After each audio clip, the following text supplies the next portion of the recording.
I like hamburgers in my pants.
Do the thing. Do the thing.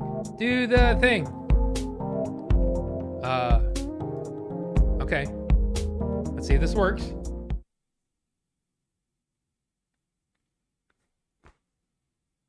Everything's working again. I got everything working. I didn't have to rebuild my computer. Didn't have to do any of that crap. I'm so happy. Sorry, I'm adjusting my mic. Hold on. Just hold on a second. There we go.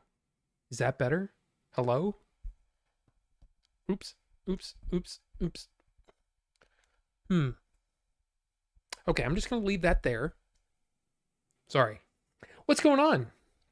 Welcome to Order 42. I am Rob, and we're here, and everything seems to be working better this week. So, like, I came in here and everything was working again. Well, I mean, I'll tell you what I did. So, the first thing that I did to screw things up is there's an error message that comes up that says, hey, your Stream Deck, the little Stream Deck thing, your Stream Deck plugin's not working. Update it or get rid of it. And I said, okay. And it's been doing that for months now, even though it still works, right? It was still working. So I was like, okay, whatever. Well, suddenly everything stopped working. I'm like, okay, what the hell is going on? So I was trying some different things, trying to uninstall the plugin, reinstall the plugin, all that kind of stuff, right? Well, then all of a sudden, nothing, like all my scenes were gone. I couldn't restore them. And so I decided, okay, here's what I'm going to do. I'm going to, because, I have Time Machine, Mac Time Machine, where it updates, it does a backup of your whole system. And you can basically pick a folder and say, hey, restore this whole folder to whatever day you want, on your backups, right? Which is really cool. The problem is I restored my application of OBS, and then I restored the plugins folder, and everything broke. Like, I don't know if you've ever used OBS before, but there's a section, like I have my preview window, kind of, my preview window of me, right? Then under that, I have my scenes, I have my sources. So all the different, like the alien and freaking Bucho and the vape thing, which I don't really use anymore because apparently they don't care that I vape. It's just they don't like when I talk about it a lot. I don't know, whatever. But all of my scenes and stuff, right? And then your sources are all the things on top of that. So your audio captures, your videos, anything that you play on top of things, right? Then you've got your audio mixer. Then you've got your scene transitions. Then you've got your controls. So that includes the streaming stuff, the recording stuff, virtual cameras, all that kind of stuff. None of that was there. Excuse me. So I had to restore all that. Okay? Gosh, I got like the hiccups. Anyway, I tried to restore it and nothing would work. And then it got to the point where I thought it was working because I did a recording and all the audio was working. And then I hit manage broadcast. Everything worked. Then I hit go live and the thing would just close. And that's what happened last week. And it was like, okay. And that's why I still have a copy of Streamlabs OBS, which is basically a Streamlabs. More of their stuff is like built into the thing, but it's still kind of the same program. It's kind of skinned for Streamlabs. I still had that installed and it worked. And it's because I hadn't touched that.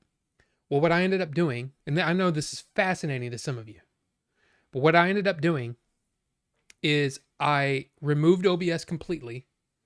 This was after the stream, of course, last week. Removed OBS completely, reinstalled a brand new copy of it, and I deleted all of the library stuff that goes in your, okay. So like, on Windows, there's program files, and then typically there's another like hidden location where a bunch of like the registry stuff and all that stuff is saved. I went into the Mac version of that, which is the library, and there's an application support folder. And it's got all your applications and all the files that your applications need to work. I got rid of that folder completely, reinstalled OBS, and it put all that stuff back. So then what I did is I just took the profile and the scenes folders and like updated those or restored those through Time Machine, pulled it up and everything was there. I'm like, okay, and everything is working exactly the same. I mean, I still get the error message when I start up OBS, but that's it. Everything's working. So, and unfortunately, no, Yoda has gone to the I was gonna say he joined the force, but he's, in a landfill somewhere. So there you go. So anyway, hi to you guys. Hello. I see Starfox was first, of course, like he always is, almost always. Bonobo Juice, good to see him. Hello. There's Ricky again. There's Ninjinzu. Good to see all you guys. Krusty Buns Gang. Not sure about that. Not sure about that. I can't talk with one of these guys in. So, excuse me. I'm still here. I just got to open up this thing. Oh my gosh. There we go. And spit this thing out. There we go. Now I can talk with, I almost said with ambiguity. That's not the right word. That's not the right word at all. With impunity or something. I don't know. But hey, everything's good. Jody B is here. Elway2K is here. And Bucho. Welcome, Bucho. Look at this. He's spamming the chat. He's spamming the chat with hellos to everybody. But good to see everybody. So yeah, you might be wondering, hey, last week, I actually got an email from, I won't say who. I got an email that was concerned about the way that I was talking last week. And I appreciate that email, but I'm fine. I've still got some things to work out. So I have an appointment scheduled for a therapist. So we'll see what happens. We'll see how that goes. It could be one of those things where just talking it out helps with somebody who's not involved, somebody who doesn't know anything about it. I think it's going to be helpful. And who knows, it might be something that I continue. Or it could be something that I just say, you know what, screw this. This is not for me. I don't know. Because here's the thing. I have gone to therapy once in my life. And it was when I was like, I've told this story. When I was like 14 or 15, my dad and my stepmom thought I was insane. They thought I was a, what would you call it?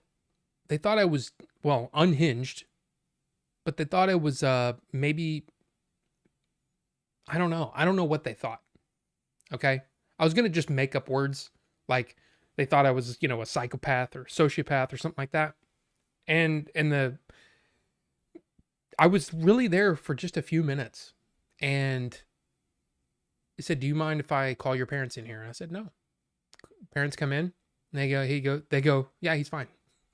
There's nothing wrong with him. He's a good dude. Like he's a good kid. Like what's the problem? And I'm like, hey, cool. So anyway, I never really thought I needed it. And it's nothing like, I think most people would agree that for a long time there was a stigma when it came to, mental health and all that kind of stuff. I've never thought that was a thing. I've always thought that mental health is an important thing and that you should, you should take care of your mental health. And requesting help was never a sign of weakness or anything. It shows that to me, it's like, if you've got an issue, if it's causing problems in your life, therapy can help. Now, I'm not saying that every therapist is great. I don't even know. Like, I don't know that this therapist I'm going to go see is going to be good for me. I don't know. But asking for help, was trying to work something out like that, I don't think that's not weakness. I want to be a better person and I want to, that's what I want. So hopefully it'll mean that everything's better and I got a better handle on everything that's been happening. So yeah. And I'm sure there's some trauma there that I think that I could probably deal with a bit better instead of kind of compartmentalizing it and trying not to think about it. And then at times when you don't want, like when you're trying to sleep, all of these images come forward. And the thing is I don't know. This isn't the therapy session. but I don't want to forget that. It was, like I said, it was a beautiful, terrible thing. And I'm happy I was able to be there. But it messes me up a little bit, you know what I mean? So why not get a little bit of help? There's nothing wrong with that.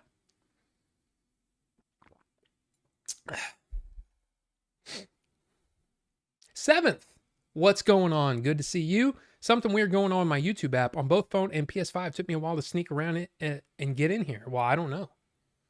I'll tell you this. There have been many, and like I said, look, I'm not going to sit here and say that, Billy was screwing with us. But it's one of those things where, man, Billy was known for having technical issues on all kinds of things. Like getting to a place and he's like, I charged all the batteries, but all the batteries are dead. It's like stuff like that. Weird stuff. I don't know. I don't know what that is. But it seems like there's been a lot of weird things. I told you, I think I said last week, is like I had the YouTube app wouldn't load anything. I had my internet was just like not working for like, now I mean that could just be like a blip in my ISP or whatever, but it was just a lot of weird things all at the same time.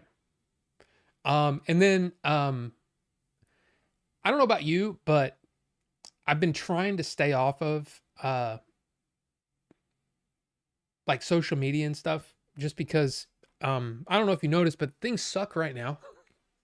I mean, the world is going through stuff, not only, my country, the US, but like all kinds of things, all kinds of problems and issues and all that kind of stuff, right?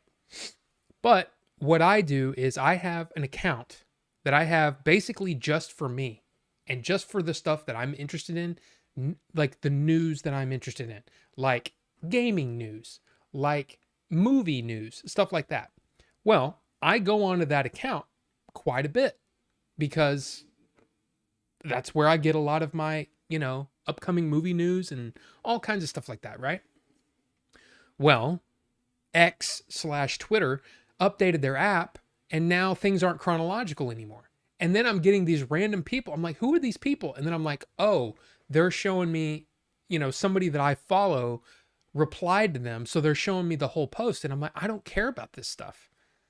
So it's like, they need to update their app, man, because that's stupid. It's not what I want. I want news in chronological order. I want to know what's coming out. I want to know, like, if there's any sales that I need to know about. I need to know about those because, I'm a physical media guy. I have things. I had a lot of things to show, actually. Quite a few things. But yeah, it's like, give me my app back. Give me the app back the way it works. So I'm not surprised to hear that there's something weird going on with YouTube too, because it seems like there's so many things where it's like some stuff's not working right. I don't know what that means, but anyway. Grim Raider, hello, sir. Hello. Good to see you. Rufus the Red, hello to you, sir. Try listening to a Carpenter's record and have yourself a good cry. That'll fix you. Okay, I'll just say this. I mean, some of you know me better than others. Some of you have been around for a while and have heard my stories and things. But I am not afraid to cry. I am a crier, and I have been my whole life. I've been that kid that could cry at the drop of a hat. I can just cry. In fact, if I tried, I could cry like right now, but I'm not going to because then that'd screw things up. But yeah, I can cry on command. There's things that I can do, and I can cry on command. I've never been afraid of crying. So crying is not the problem. It's just all the things that come along with, what happened with Billy. And I know it's been, I mean, there's probably some people that are like, dude, it's been almost 5 months now. Yeah, but stuff like that doesn't easily leave you, especially with someone that's that close to you. So anyway, I'm trying to just deal with it, with that, with the way that I hope is a good thing to do. Maybe this therapist can I don't know, organize my feelings, I guess, maybe in a way that I never thought about before. I don't know. I don't know how it's going to go. It could be completely useless. Like I said, I don't know. I've never been to a real therapist for a problem that I have. So, we'll see what happens. But I'm anxious, but I'm excited because I think it could be really good. It could be a really good thing. And and here's the way that I know that things are starting to get things are starting to I mean, I think I've said it before, the fog is starting to clear. It's getting even more clear because I'm getting ideas again. I was watching the other day, I talked about the BBC Maestro thing where authors talk about their process and stuff like that. And something they said made me go, that's a great idea. And it's an overall, it wasn't like he said, your protagonist does this. No, it wasn't that. It was an overall thing. And it gave me an idea which could complicate the story that I have in my head and complicate it in a good way, like enrich the story. So and I wrote it down and I'm like, okay, that's a good idea. And then I had another one and then another one. And I'm like, okay, things are okay. I'm starting to free it up. Now, here's the funny thing too, is that, I remember Billy and I were talking about it in rehab. I said, what do you think? Do you think I should write this because he knew pretty much the idea that I had. And I said, do you think I should write it as a screenplay or should I write it as a novel? And he said, you should write it as a screenplay. But here's the thing. I know for a fact that this is not an idea that is a low budget idea. I mean, I'm sure that you could do it in a relatively low budget, say $30-40 million. But this is not let's do a Kickstarter and see where it goes. No, this is a bigger idea than that. It involves a lot more special effects. It involves set design. It involves location shooting that is not going to be cheap, right? And it involves a relatively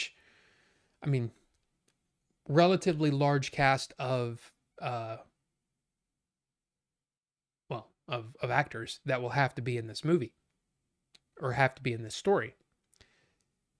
So I'm going to go against what Billy said and I'm going to write it as a book. I'm going to write it as a novel. And if I sell it, I'll be primed and ready to write it as a screenplay if needed. If somebody wants to option it. But it's one of those stories that I could see it being a series of movies. Kind of like in the vein, I shouldn't say in the vein of James Bond because it really is nothing like James Bond. But you know how like the idea that James Bond basically, for the most part, now, the Daniel Craig era notwithstanding, every story is a different problem. And basically a whole new set of characters. I mean, sure, you've got James Bond, you've got Q, and you've got M and stuff like that. But for the most part, you're dealing with a whole new setting and a whole new set of issues or problems or, it's not just somebody trying to take over the world. Oh no, this guy's trying to whatever, right? So that's what I like about this idea is that it's big. It's a big idea. And if I can pull it off, this could be really cool. It could be really cool. But I mean, and the thing is there are tons and tons and tons of really, really smart writers out there who have written stories like this and they never get off the ground. So I'm not going to hold my breath. But I'm just going to write the story and see where it goes. And hopefully I can pull it off and I can be proud of it. And then I'll move on to the next one.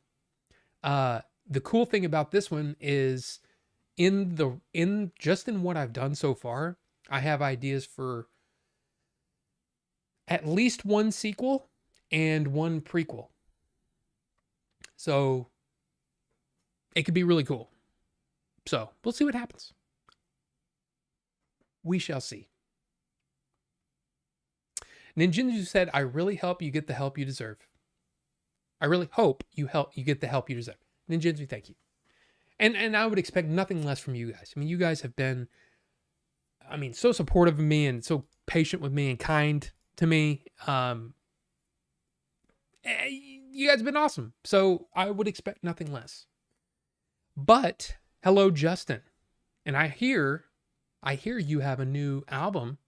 I haven't gotten to even click onto it yet. But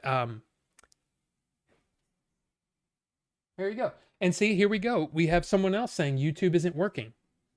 I don't know what's going on. I have 0 drop frames. I have, let's see. I have an excellent connection. It's not me. Must be the client. Interesting.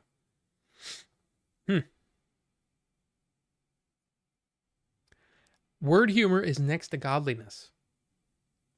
I'm about to spend 6+ months developing because I keep getting good ideas. I get that. See, I'll tell you this. One of the best feelings is when you have an idea and then it spurns 3 others, and you're like, oh, like, I think I told this story before. So at the time we had group chats, right? Different group chats set up. And one of them was, it was Billy, Jay, and Melvor, right? And they were all in a group chat. And I just said, okay, guys, bear with me. I had this idea. It's almost fully formed. And I got to put it somewhere. So, and I want to tell you guys about it. So you might as well read it as I'm writing it. So I went bam, bam, bam, bam, bam. All these things. It was like, it was almost like the story just materialized. And it was like bam, bam, bam. And it was probably like the first act. Bam, bam, bam, bam, bam. And all of them were like, holy crap, write this. Now here's the problem. I don't have any idea where to go with it next because I've actually kind of worked on it and I have no idea what to do with it because especially with, I'll just say current news, like not political news, scientific news, and, I'll just say other news. I don't know how to go forward with this. So we'll see what happens, but it's still there. And it's still like, I can see the movie and I'm like, this could be awesome. I just got to figure out where it goes. So anyway, but I love that, man. I love where an idea just blows up and just comes out of nowhere. Love it. KP Senti, did I say hi? Hello. I'll make a promo video game for your movie project, Rob. I'm getting pretty good at this. Okay. Well, here's the thing. I think this one's going to be a novel. And the more that I think about it, the more I'm like, you know what? Even my screenplay was getting novel-like at times, if that makes sense. Like, if you read, I don't know if you guys have ever read or tried to read a screenplay, but typically you've got a short, like maybe 1 or 2 sentences setting up the scene. Then you just have the dialogue. And every now and then there will be notes about, the look on somebody's face or something like that. But for the most part, it's pretty much just the dialogue. There's not a whole lot of description in there. I put lots of description in mine because I could see, I wanted to put down on paper what I saw, as I was creating these scenes. So my screenplay is different than some. And then others that I've read have that description, but it's not written out in full sentences. It's interesting. And it seems like there's no real concrete way to write a screenplay. But since I was already sort of novelizing this story, I figure I can go ahead and novelize it. And then screenplay will come out of it and it'll be good. So there you go. I thought you were going to say you were going to make a pitch deck. I don't know what that means. I would use my connections to bring it to people. Well, here's the thing though. I think at this point, this story is, or the story that I want to work on next. It's definitely, and it was already what was up next. You know what I mean? It wasn't like I chose this out of the other 10 ideas or whatever that we had talked about. But this one I came up with all on my own, and it's developed and changed and morphed over the last couple of years. And I just think it's the best way to start what I'm doing here. So we'll see. We'll see what happens. I mean, who knows? But the good, like I said, the good news is I'm getting excited again. You know, just the last few days, there seems to be an excitement there, and I think that's a good thing. That's a good thing. So, thank you for the plug. Yeah, YouTube has been silly all day, but I'm here. Everyone relax. Hey, Justin's here and he's got it. Okay, Bidet Boy's in the house. So everybody calm down. All right. If you need consultation on the script, please send it to me. One of my dream jobs is writing sketches. I think that makes me qualified. Well, here's the thing, Rufus. I mean, I do appreciate that. I do appreciate that. And I would say that anybody that's going to be writing needs people to bounce ideas off of. With this one, I have a guy. In fact, I've talked about him many times. John Michael. I've talked about him many, many times. He already knows this story, by the way. So that's the other thing, is that it's all about the implementation. And I think he can help me with that because he has been doing some writing as well. So we can help each other, if that makes sense. And he doesn't have to, deal with page numbers and all the kind of stuff that goes into a script. So when he puts it in his text to speech, it's not, saying a bunch of stuff that doesn't make sense. It'll literally be like reading a novel. So, but I appreciate it, Rufus, and I'll keep you in mind. I will keep you in mind if it comes to that, because I definitely might need some, I don't know what you call them, beta readers or something like that. Because I mean, like even Brandon Sanderson in his books, he will list in the acknowledgments, he will list people that have read through the story and, giving him tips and all that kind of stuff. It's basically people he can trust. So I appreciate that. I've seen a bunch of scripts, if that's the same thing. I'm sure it is. But it's interesting how many different, like there's basics, but then everybody really kind of takes those ideas and stretches them the way any way they want. Like there's one specific scene that it's one of the first scenes that I wrote. It was complete. And it, even through every change in every draft, it remained the same. Billy kept it the same. Like he loved the way that I described it. He loved the way that the dialogue went. And he even loved what happened after that. And all of that still remains like almost 100%, as far as I know, 100% intact from the very first draft, because it's such a solid, it's so solid, and it's funny, and it's so solid. But in that, I described all kinds of things. I described camera movements. I described the set. There's so many things that I described in that. But it was all to set the stage for this scene to happen. And yeah, so There you go. I don't want any spoilers on your script, Rob, but can you give us a hint on how many sex scenes? More than 5 or less than 5?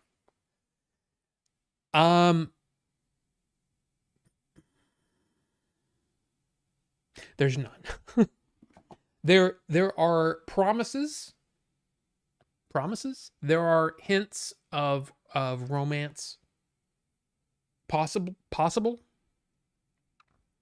But I'm actually there's one, I'll just say there's one coupling, two characters coming together, meet each other, that I don't know how far I want to take things.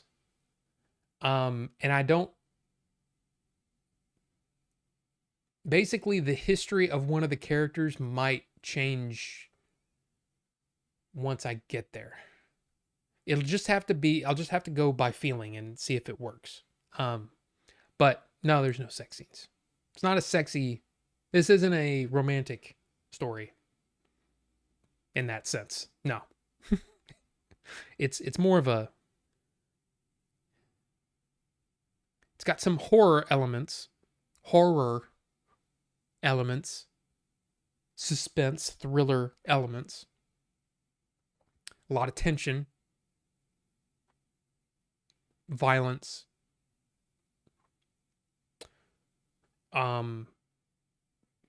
Yeah.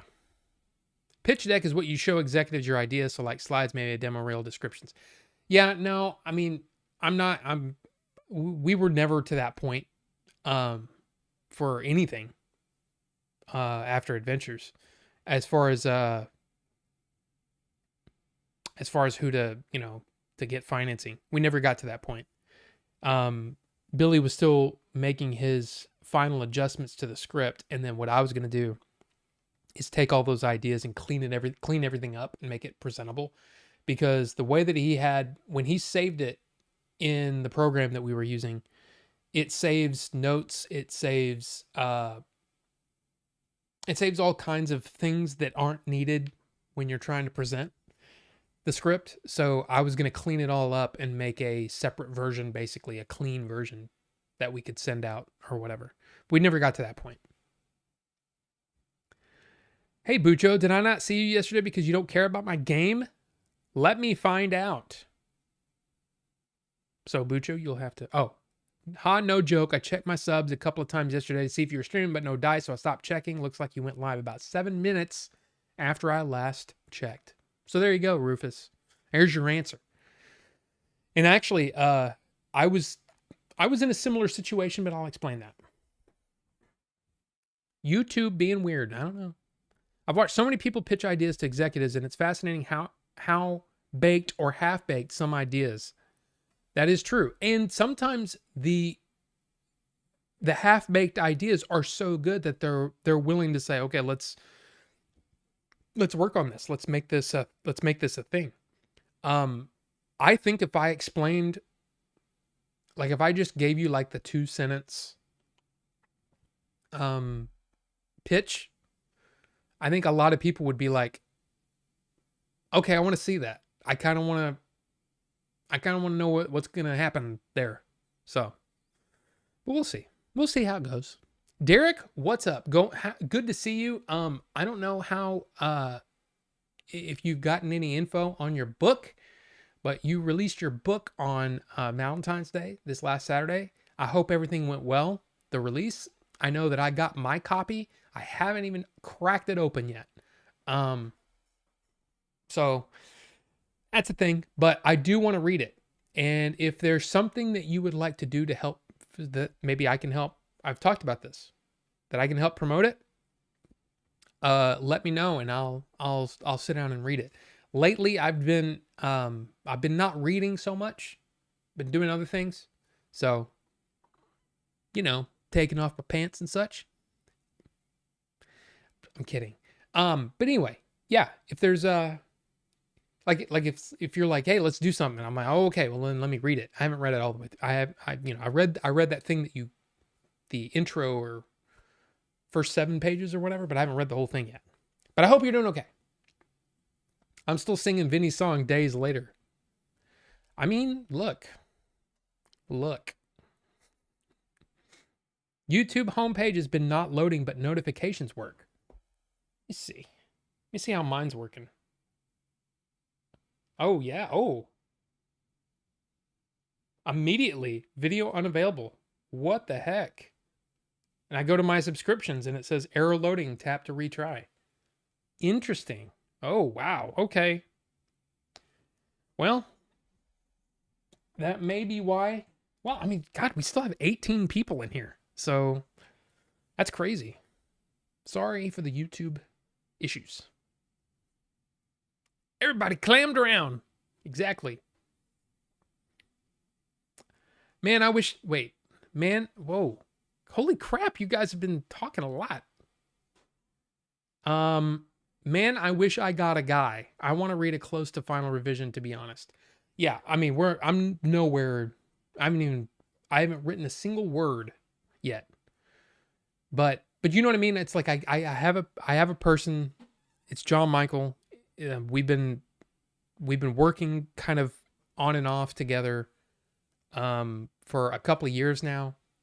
And he was the first person to read my first draft of Chuckleheads. He was the first reader, and he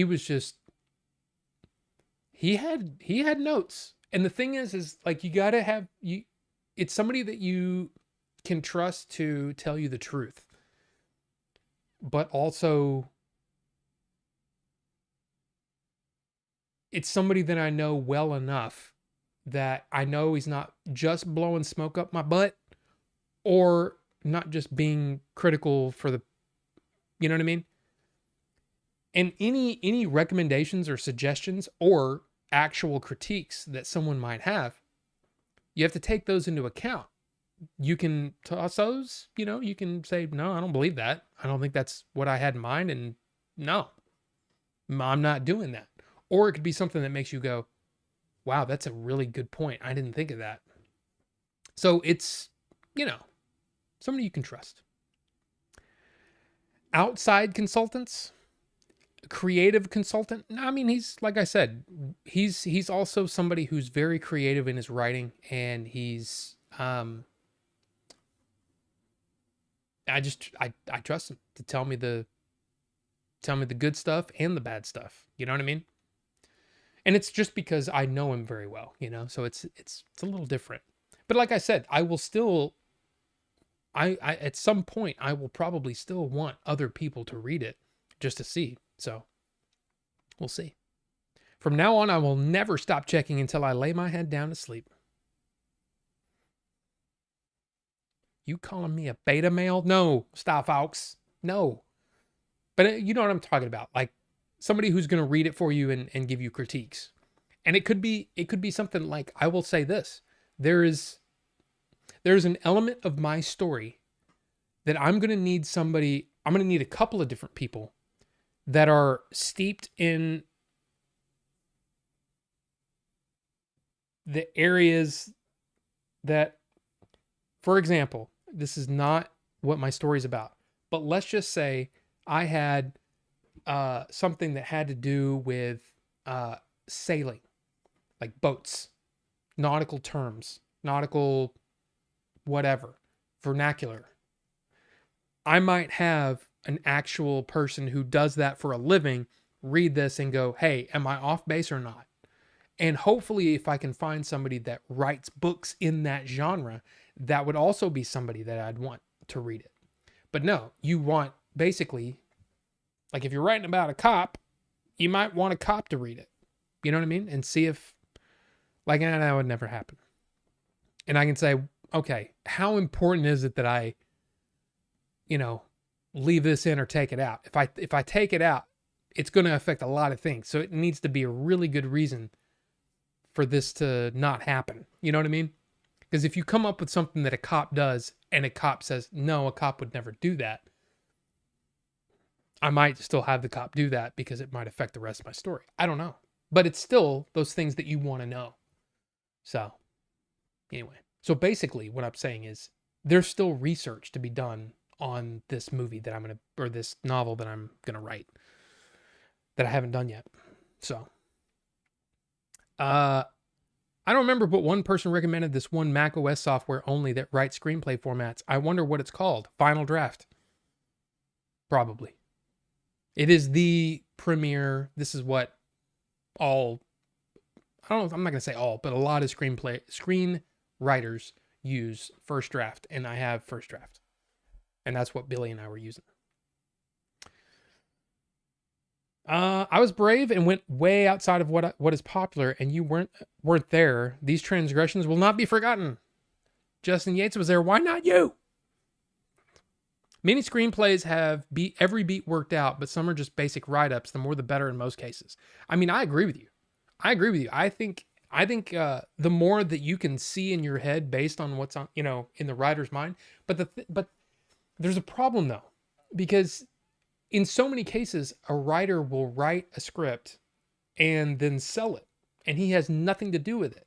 And what that director is going to do is going to make his own judgments on where the camera is going to be placed, where, you know what I mean? He's going to be making those judgments anyway.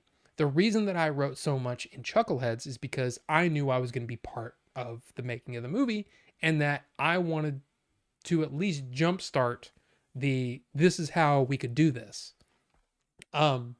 So it was for me, but it was also for everybody else working on the movie. And hopefully a lot of people that we worked on with adventures. But that's not going to happen. So, but yeah, it is interesting. And I would prefer more detail, the better.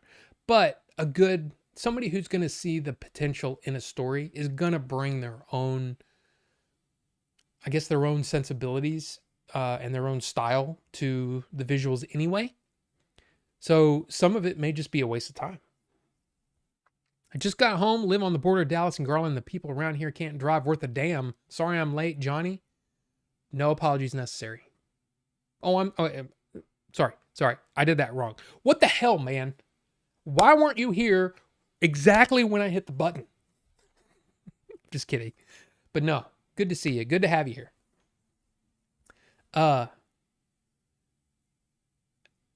Justin Yates is a far better man than I. Have you not noticed? Needs more sex scenes or I'm out. I mean, here's the thing. Do you think I don't know, trying to think of a movie. Does Arachnophobia need more sex scenes?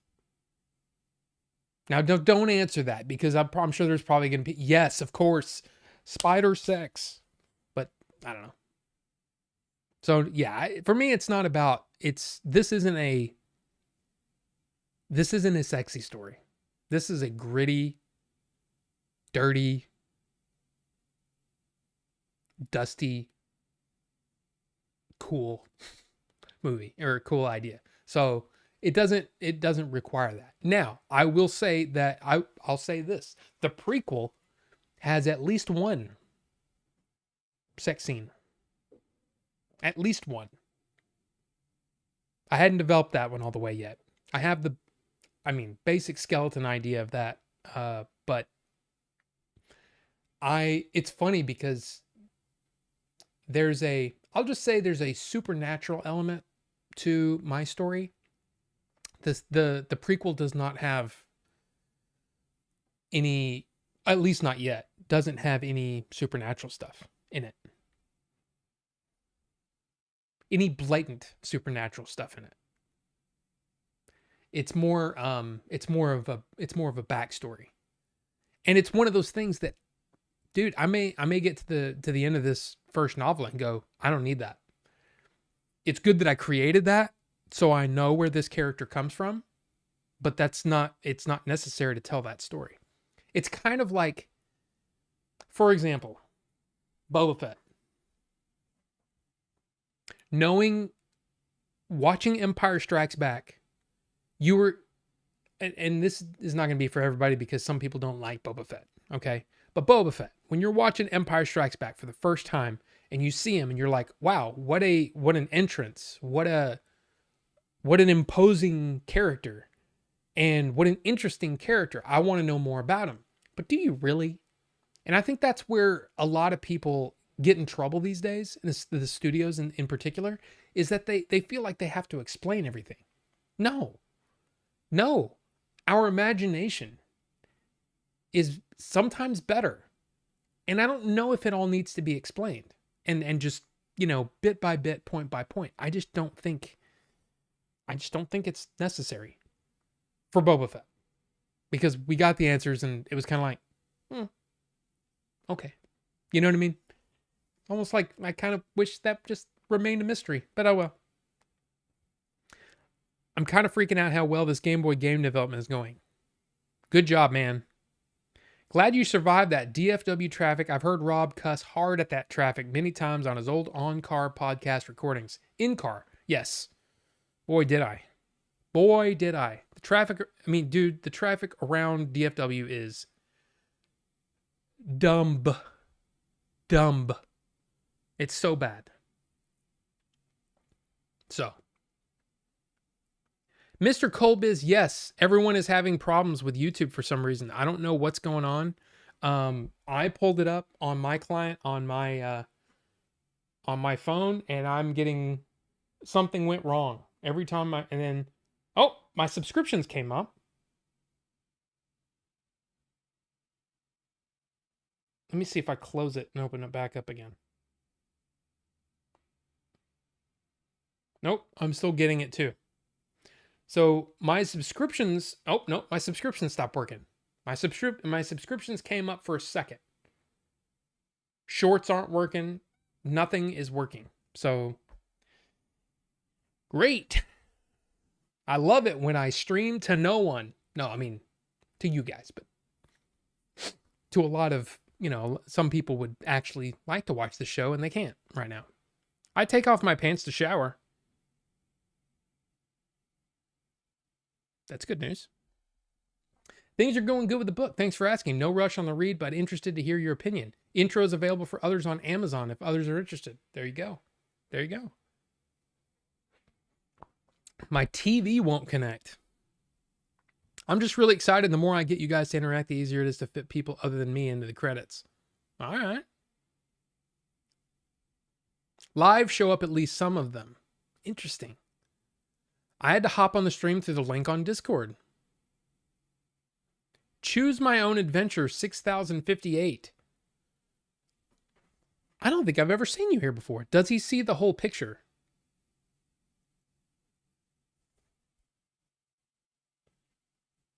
I don't know. I don't know what you're talking about. Tech sites are built like Ferraris nowadays. Companies think downsizing would be just like 2008 and they can go by the old playbook, but it's hard to maintain with what they think they get by with. That's all true. That's. I'm going to lurk since I can't get on desktop. I'll join back in a bit. Lurk away. I wish I was steeped in everything. Ricky has seen lots of semen.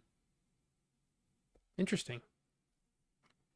I don't know if this helps you chaps who are having YouTube trouble, but it's working fine for me on both Android and on Firefox on Windows 11.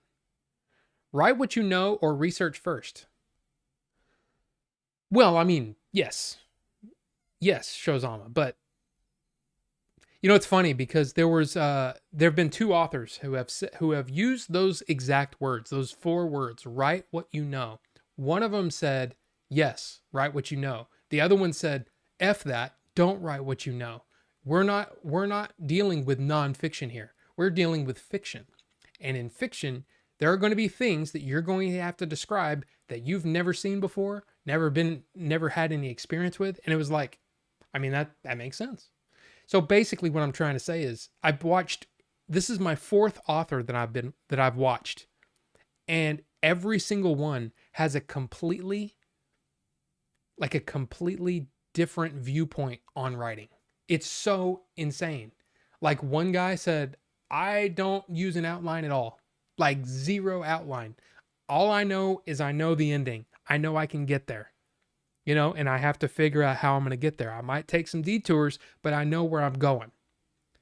The other guy says, I have a complete detailed outline, almost beat by beat, written down, like a 100-page outline.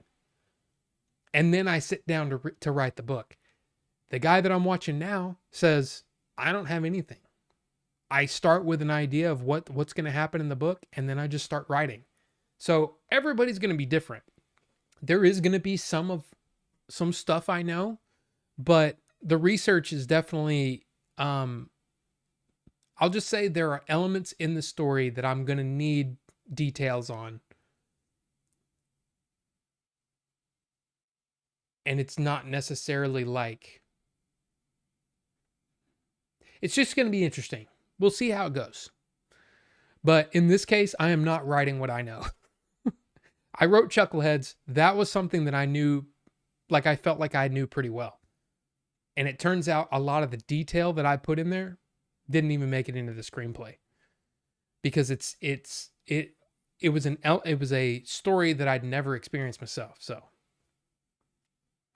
I've been in the ocean and on lakes a lot. Swallowed a few gallons.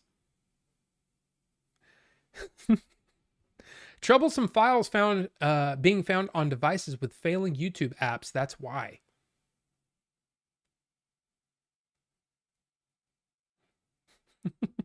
Was John Goodman in Arachnophobia? Then yes. We're talking about the sex scenes. Bucho, I tried it on Android and PS5. I've not tried it on my PC. Gritty and dusty sex scenes are the best.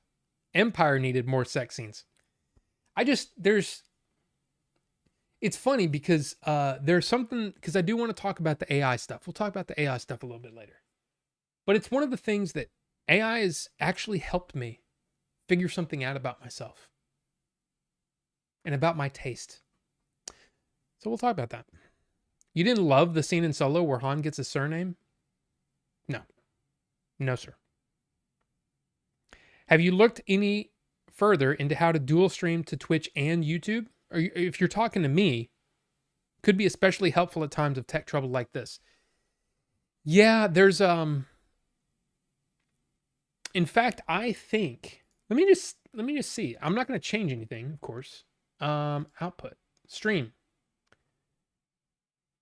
Yeah, see, I don't know if you stream, if you're going to multi-stream, I don't think you stream just through OBS. I think you're actually using OBS will point to something, and then that will, so basically you're going to have, I think you're going to be streaming using a different key, but that key will point to another service, and that service will split them out to your YouTube channel, your Twitch channel. I don't think anybody would care if because I think in the original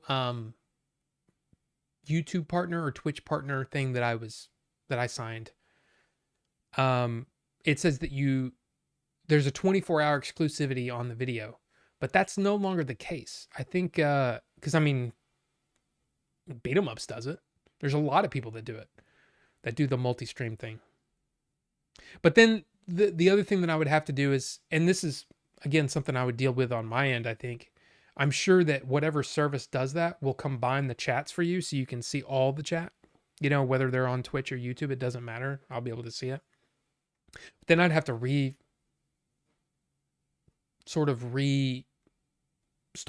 all my Twitch stuff. I mean, I'm not saying that is not an option or that's something that may not happen. I'm just saying right now, can't do that. I may be using an alt account, or am I? Oh, well then, okay.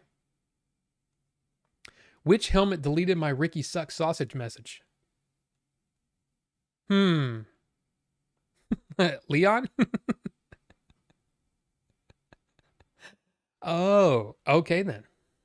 I feel like the only thing that writers would agree on is that to be a writer, you've got to read and write a lot. Write what you know seems to mean you can't be a writer if your life is boring. I mean, that's absolutely true, Bonobo Juice. I mean, there's a lot of people that say write what you know, but it depends on what you're writing. Like if you're writing a fantasy novel, how could you possibly write what you know? If you're writing any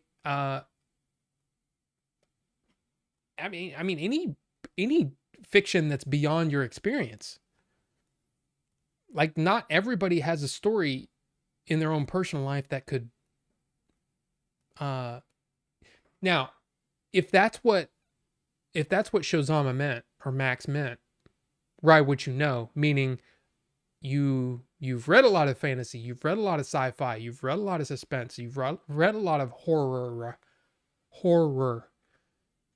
Maybe when he's saying write what you know, because that's one of the things that every single person has said. If you don't read, you can't be a writer. You have to be a reader to write. And I'm like, well, I got that covered because I'm a reader, man. I love to read. If your fantasy is gender confused orcs, you'd write Rings of Power or Sauron Thirst Traps.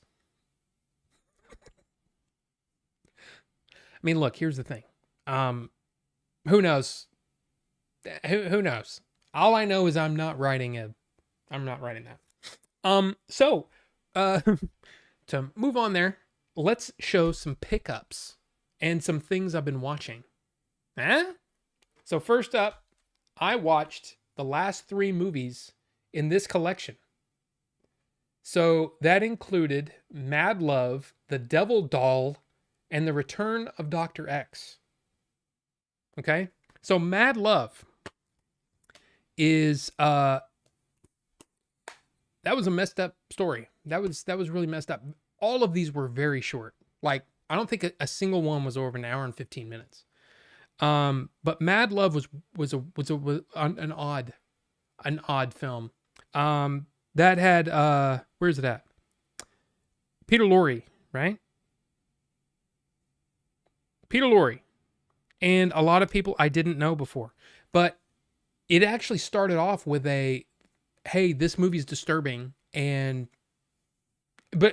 talking about MGM put that at the beginning of the movie when they released it back then. This movie's really disturbing. Calm the F down, basically. They didn't say that. But that's basically what they said.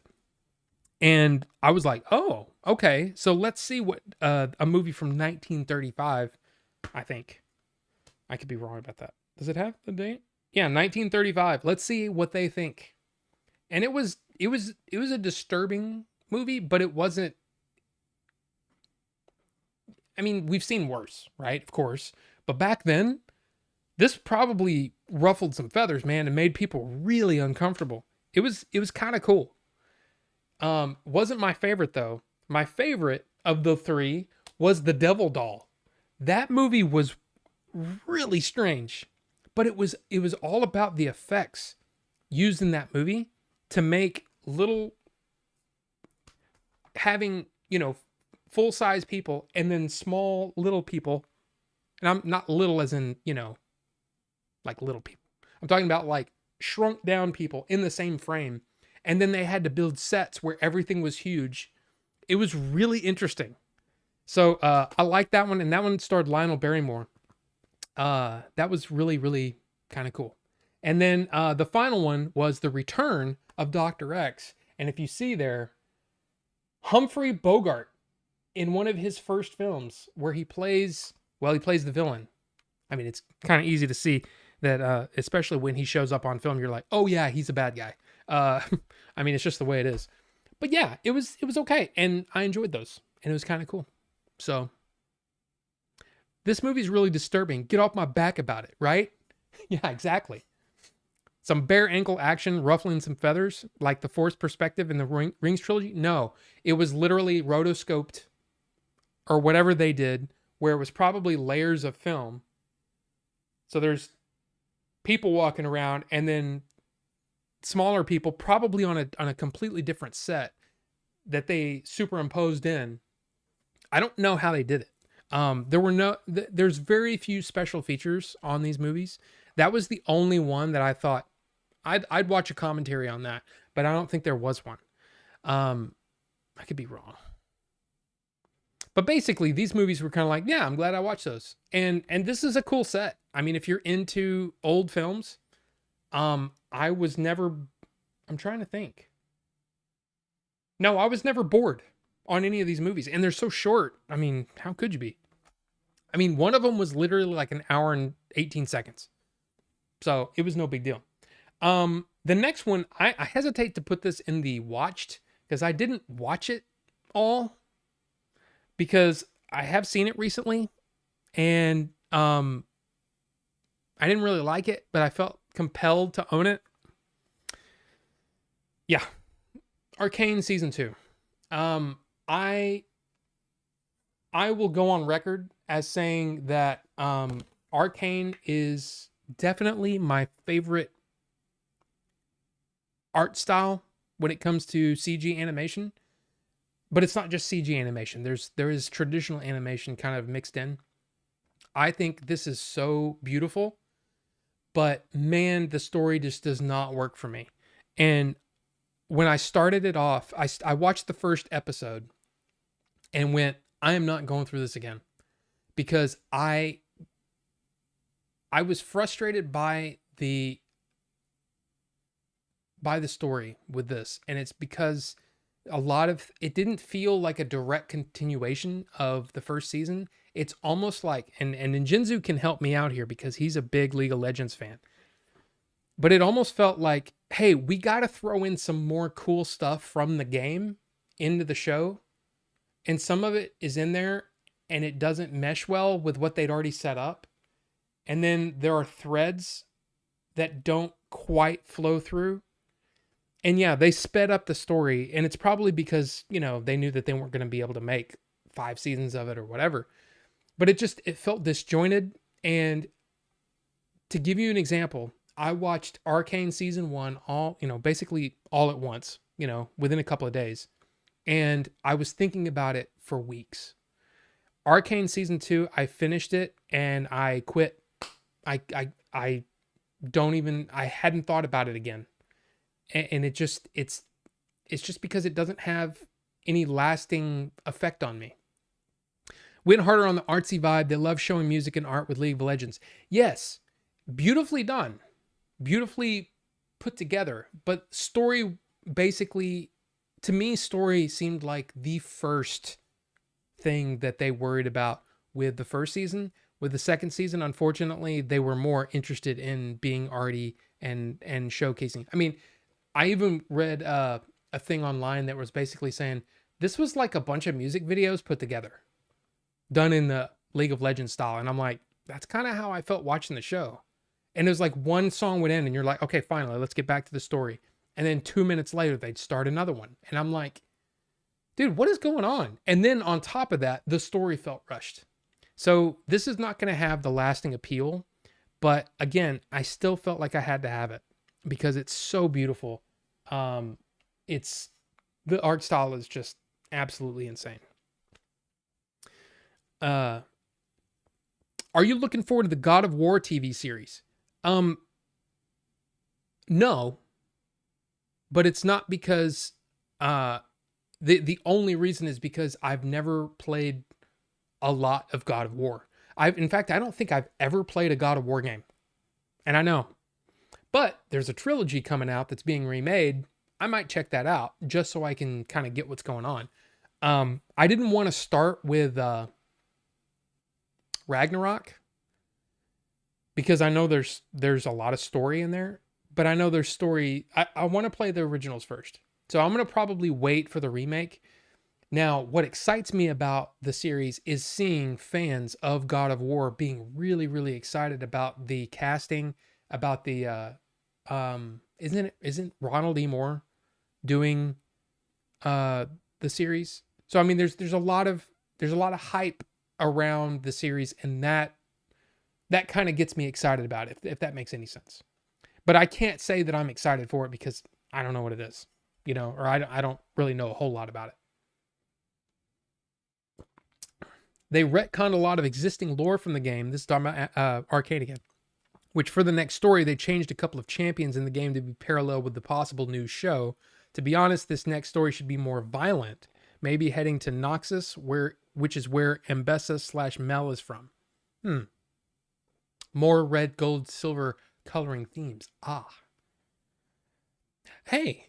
Hello, Wood. How you doing? You can start with the PS4 God of War, to be honest. It's fantastic and it's sort of a soft reboot. Oh. Well, then okay. I mean, look. I gotta say, man, that state of play the other day, I know beat 'em ups is, pretty much all Nintendo, at least on his channel. But man, that state of play was like, there was a lot in there that made me go, holy crap, I might get back into gaming a little bit. Because lately I haven't been playing much of anything. It's the same Kratos and story, but it's so far in the future and the start of a new arc. Ah, yes. Okay. Yes. Okay. Oh wait, going back, Staff Alk said, I don't care for the TV series coming, and I didn't care for the new God of War games much either. Okay. All right. Did I watch Fallout Season 2? I'll get there, Bucho. Damn it. I'll get there. In fact, is that what's, oh, wait a minute. Is it dead?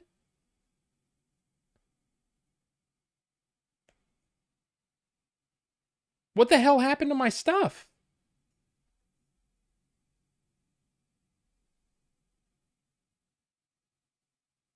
Whoa. Huh.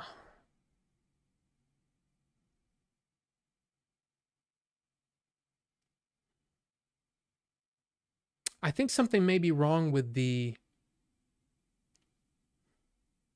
Okay. Okay. This is way above everybody's pay grade except for people that are into the way that programs work. I think what's going on is somewhere along the way, YouTube or OBS technically, it saves your progress a little bit. When you close it, it saves what scene you were on, it saves what settings you had, stuff like that. One of the things that OBS on Mac, I don't know if this does this with every system, but if you close a browser window and you have something pointing to that browser window, it'll break when you close it, and when you open it back up, it won't work. So for example, it's there because I set it up, but I did a restart and all of my screenshots are gone now. All of them, which sucks. So I'm going to have to set this up on the fly. And because something in the way that I fixed it, it broke something. It broke something in there. So let me see if I can do this. Yeah, you can't see it. I had to look at my preview to see. Hey, just calm down. Oh, crap. Okay, that screwed up everything. Okay, so none of my transitions are going to work. So, sorry. That's just the way it is. Okay, let's see if this works. Okay, that works. Okay, that needs to be, do this. And then that, oops. That is good. That is way too big. Way too big. You can't even see. Oh, crap. Way too big. I think that's a 4K image that I put in here. Oops. Oops. Wait, so I'll do this. I'm sorry, guys. But this is... I'm going to have... Look. I'm still learning what I can and can't do on this new installation of OBS. So just simmer down. Everything will be okay. All right? And if you don't like it, you can go somewhere else. Wow, Rob, that was harsh. Okay. Camera goes up. Yep. And then also the logo bar. There we go. Good job. Good job. Not that high. Not that high. Okay. So, what would be first? What would be first? It would be this. So, if I click this and then I click this, Fallout Season 2.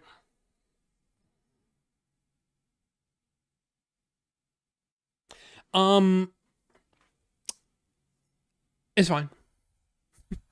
So after I finished watching the first episode of Arcane, I actually went into something else. But I did watch Fallout Season 2, and I thought it was good. It was good. It wasn't it didn't have the same impact on me that Season 1 did, but I still am like, yeah, it's good. It's good, and I want to see more of it. So take that. That's kind of how I feel about it. Man, it's weird how things don't work things aren't working the same. I don't know what I'm gonna do about that. But anyway, so it was fine. It was fine. The next thing that I watched is I caught up on, and unfortunately, like I said, sorry, all the stuff is broke. Night of the Seven Kingdoms. Has anybody been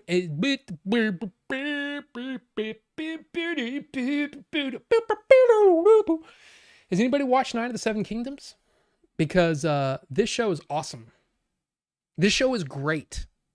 Now, it's a little disappointing that the episodes are like 35 minutes apiece, but oh my God, it's so good. And this is one of those things that shows yet again that you don't need a huge, crazy budget to tell a really effective story. This is one of the best. Like, it's one of my favorite shows right now. Like, now, of course, I haven't seen everything, but this is like, I look forward to this now. I caught up on it, watched the last episode, and was like, hell yeah, this show is great. There's only one episode left in this season, but apparently there was news that came out today that said they're going to try to do a season of this every year. So every year we'll get a new season of this. Now, I mean, you might say, yeah, but that's only like 3 hours of footage. Well, it's still, I'm happy to hear that more studios are planning multiple seasons in advance, and they're saying, okay, we're going to put this in a pipeline so that every year you get a new thing. All I'm going to say is this was great. This is great, and I love it, and I can't wait for more. So take that. If you haven't been watching it, and here's the thing too. What I love about this show is that you don't have to learn, and I know this is going to be, some people are going to be like, what are you, an idiot? But I love how focused it is. I love how small stakes it is. I love that it's you don't have to learn 20 different factions of people and all these different names and the family trees of all these people to understand this story. This story is so focused and tight. I love it. I just love it. I love it. It's, to me, in my opinion, this is better than House of the Dragon, and this is better than Game of Thrones so far. I could be proven wrong next week, but I've seen all of Game of Thrones and I've seen all of what's available on House of the Dragon. I enjoy this more. I think the storytelling is tighter and it's more focused, and I just enjoy this story. And maybe it's just that, the big impact stuff doesn't interest me as much, but this is awesome. Now, again, I'm not going to say that Game of Thrones sucks or House of the Dragon sucks. I'm just saying, if you had the three of them, this is the kind of story that really intrigues me, because it's not the story of, to me, it's kind of like, in Star Wars terms, it'd be like, we're going to tell the story of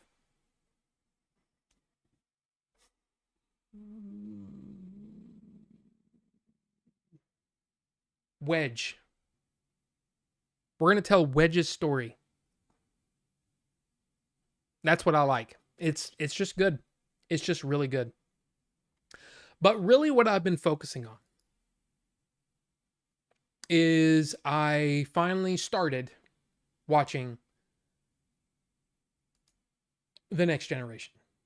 Now, please try not to give me anything that's, going to be spoilery or anything. I'm 4 discs in, which means I'm like 17 episodes into the first season, and there's 7. So this is going to take me a while. I'm just going to say it's going to take me a while.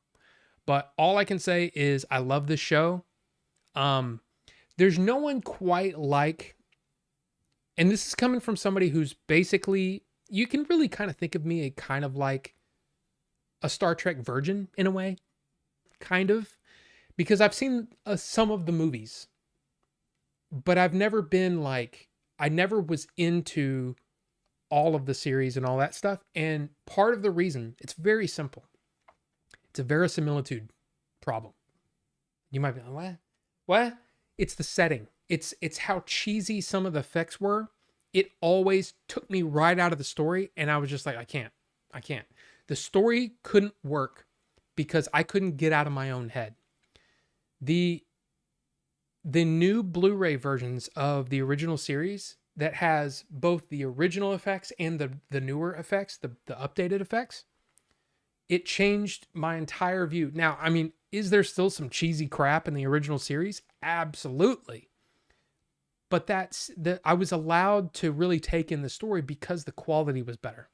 With Next Generation, it was exactly the same problem. I would not watch most TV series. I just never was into it. I wasn't into anything that got really into sci-fi or anything that was on TV back in the 90s and the 2000s. Didn't like it. Didn't care for it. The cheesy, you know what I'm talking about. And some people can look past that kind of stuff. I can't. I've never been able to do that. It's why I've never gotten into Doctor Who. It's the same exact reason. I don't like cheesy effects and all that stuff because it takes me right out of the story. It's why I'm not also into camp. A lot of camp doesn't work for me because I'm sitting there looking at how bad the effects are. So it's, again, watching the Next Generation on these new Blu-rays, which is, I don't know when they came out or when they started coming out, but the brand new effects are the I guess upsampled from 480. I mean, they went back to the original negatives and recomp things in, and when they couldn't get the original effects that, some of the effects houses, I think ILM did stuff. When they couldn't get that stuff, they would put digital copies in, digital versions. They really spared no expense in making this show look exactly the way that it should have been if HD TVs were out back then. It's still in 4:3, which is fine, and I'm enjoying the hell out of it. But I will say that as far as looking at the original series cast and looking at the Next Generation cast, so far there is no one that matches Spock to me. There is nobody that matches the level of almost excitement when I would see him on screen. Nobody's there yet. I haven't attached myself to these characters yet at the same level. But I gotta say, the last episode that I watched this morning was like, okay, that was a really good episode. I really liked it. It's the I can't remember the name. But it's where Wes is taking academy training or academy tests, and then at the same time, somebody from the Federation has got somebody basically looking into Picard and looking onto the Enterprise and all that stuff, and seeing if there's anything wrong and all that kind of stuff. It's a great episode. I really enjoyed that one. So I don't know, and I'm endearing. The characters are becoming more endearing, and I'm sure that by the end of season 7, I'm gonna be like, oh, I love these guys, I love it.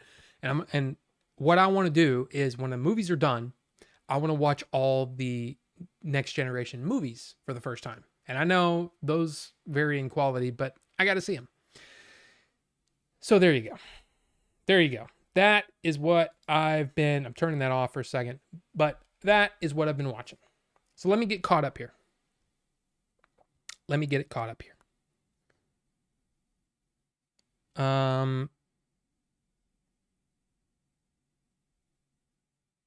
Holy crap, how far back was I?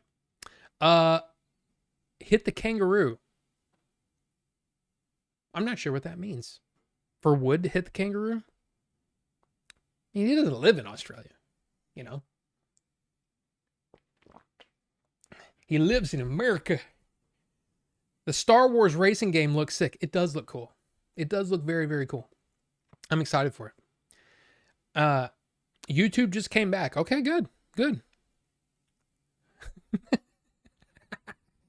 Bucho asked Movie High Club, what are your top 3 Ryan Reynolds movies? Just Friends, Deadpool, and Waiting. Boy, he had those ready to go, didn't he? And then he said, what's Matt Damon's best 3 movies? Okay, I always think performance, right? These are in no particular order, but these are movies that I love, and yeah, I'm gonna go with Rounders. Anybody think I was gonna bring up Rounders? Rounders. Um.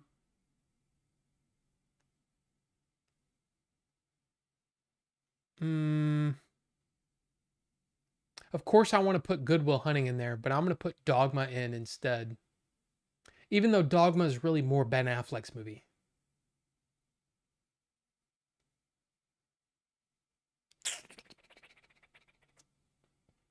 The Rainmaker. No. Although I like The Rainmaker. I don't know, man. There's so many good ones. There's so many good ones. Ocean's 11. Of course, the Bourne movies.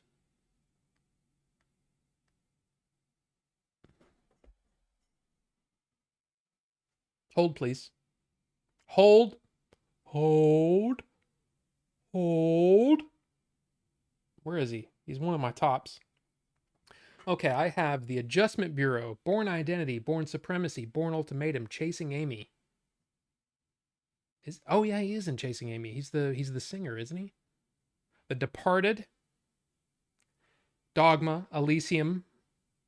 Ooh, I like that movie. Ford v Ferrari, Good Will Hunting, Interstellar, Jason Bourne, The Last Duel, The Martian, Ocean's 11, 12, and 13, Oppenheimer, Rounders, and Saving Private Ryan. I think The Martian's got to be in there. It's a great movie. Great movie. Waiting is a classic. I was a server for years, and that movie is 100% accurate. I remember thinking it was fine. And I think maybe it's because I loved Ryan Reynolds so much in Van Wilder that when I got to Waiting, I was like, no. Blade Trinity. What's your top 9,000 movies in order? And your top 17,000 foods the world must know? No. Mac is Linux for people that care about status or aren't tech savvy and follow the pack. It's literally obsolete Linux with less features.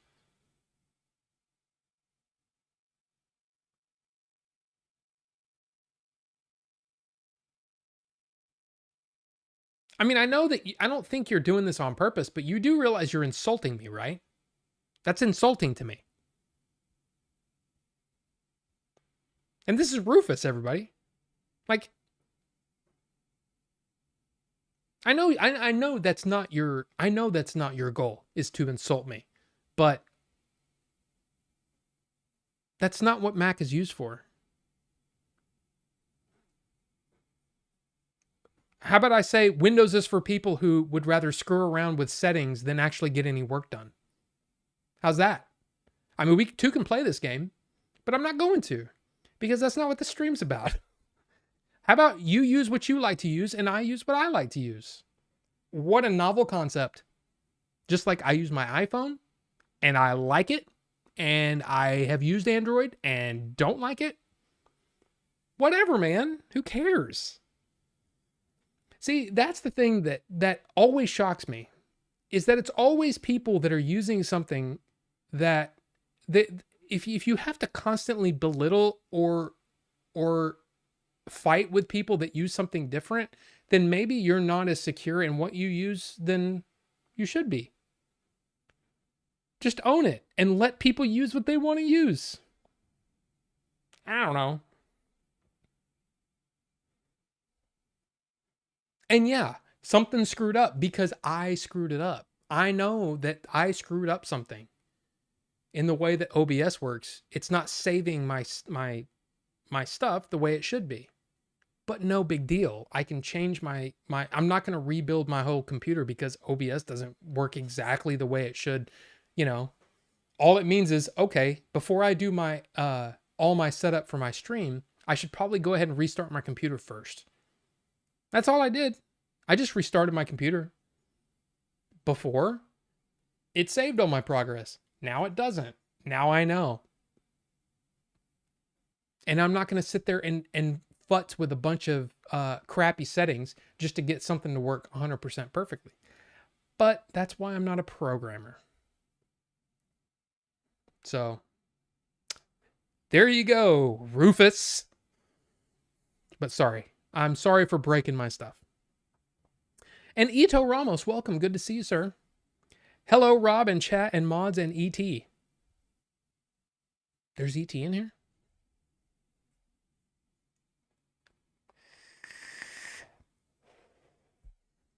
Cosma, welcome, sir. YouTube stopped being not working, so I'm here. Multi-billion-dollar company. Good job. You had one job to do. Well, here's the thing, though.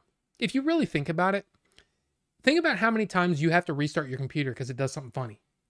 The fact that all of this stuff stays up almost 100% of the time, I mean, it's kind of impressive, right? I mean, the fact that I've been streaming for now 91 minutes, and that's including the hold screen or the stream coming soon, whatever. 91 minutes, I've dropped 0 frames, and it's been 100% solid on my end, even though on their end they were having client problems. That's amazing. That's kind of amazing. So I'm just saying. Season 3 of Knights of the... Wait, season 3 starts filming in May? Oh, a Fallout. Gotcha. I mean, that's cool. That's cool. How is upstate New York? Set 9 to the 7 Kingdoms is a lot of fun. The other advantage of their relatively low budget is not wasting 3 years between seasons, like Hot D. It's also way better than Hot D. Okay, see? I'm not the only one. I love all of them. Like, I really enjoyed Game of Thrones. I really enjoy Hot D. But 9 of the 7 Kingdoms for me, man. It's just, I love the fact that it's such a focused story. It's just good. I like it. Someone told me to watch the 12 Monkeys show. Loved the film, watch one episode, hot garbage. Anyone watch the whole series? Yeah, I never watched it either, and it wasn't because I tried it. YouTube homepage looks like it rolled back to an older version, one I liked better. I'm kind of curious. I wonder if it is the same for me. Looks exactly the same to me. At least now it does. So there you go. Yes, make it so. Warp 1 engage. Hey. I can't believe Han Solo died at the end of season 5 of Star Trek: The Next Generation. Damn it. Captain Picard blows up the Death Star in episode 4. I said no spoilers, guys. I'm a Star Trek fanatic. Dare I say I might be dangerous close to Trekkiness. And then I'm pretty sure this is Leon, right? Doctor Who is shite. I've just never been into it. Episode 4, is that the first one and episode 1 is the fourth? That's a good question. We'll have to look into that. I enjoyed Firefly, but probably because I enjoy Outlaw Star. I don't even know what that is. Outlaw Star? I thought Firefly was great. Captain Tight Pants. Have I seen the series Sherlock with Benedict Cumberbatch? Yes, I have. And I did enjoy that. I did enjoy that show. In fact, I watched Sherlock with Johnny Lee Miller and Lucy Liu. I watched all of that too. I actually like both of those because I'm a Sherlock fan. I like Sherlock Holmes. Any variation, I enjoy it. And I think they were all well-written shows. So yeah.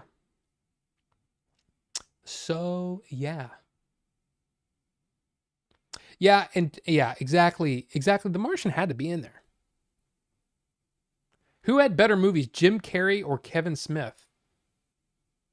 Kevin James, sorry.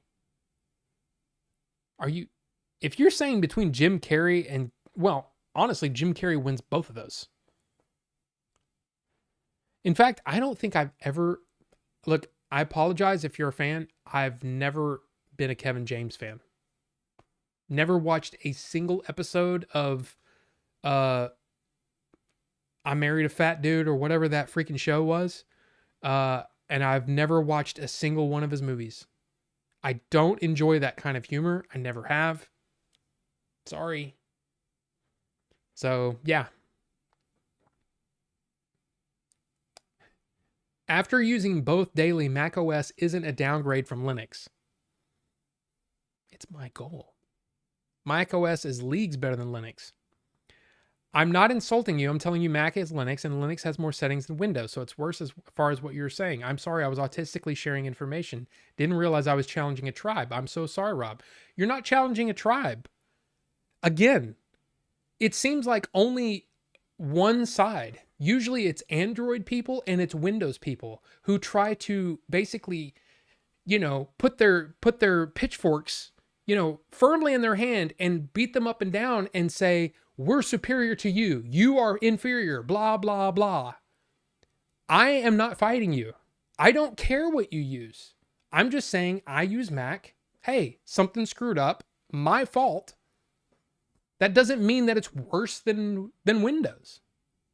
It's worse for, okay, if I was going to play a Steam game, okay, I'll give that to you.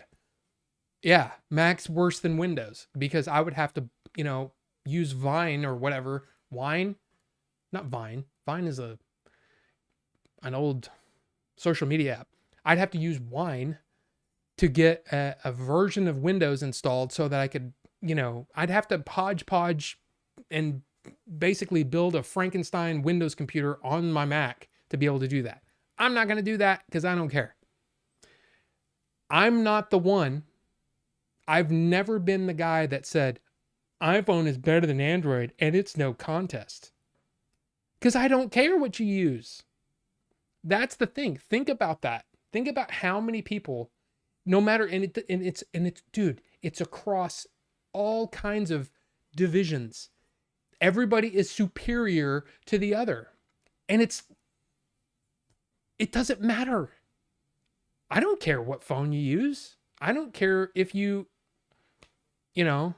don't know. It's like everybody I'm just tired of that. I'm tired of that crap. I don't care. I do not care. Well, Windows could do, I don't give a shit. Don't give a shit what Windows can do over Mac. I use Mac for many other things other than just one thing. So guess what? Everything that I use it for, Mac is perfect for it. And no, I don't want to mess with settings, and I'm not part of a tribe. I'm not part of a, some sort of, what do you call it? Cult or whatever. I literally just like Mac. I prefer Mac, period. But again, think about how many people, and I'm not talking about Rufus. Rufus said a thing, and yeah. Didn't realize I was challenging a tribe. Mac is Linux for people that care about status, aren't tech savvy, and follow the pack. You insulted people who use Mac. You weren't insulting a tribe. You were insulting people who use Mac. That's what you did. Don't try to sit here and go, oh, well, I'm sorry. No. If you insult somebody and you didn't realize that you insulted somebody, you can say, hey, sorry. You didn't insult a tribe. You insulted people who use Mac.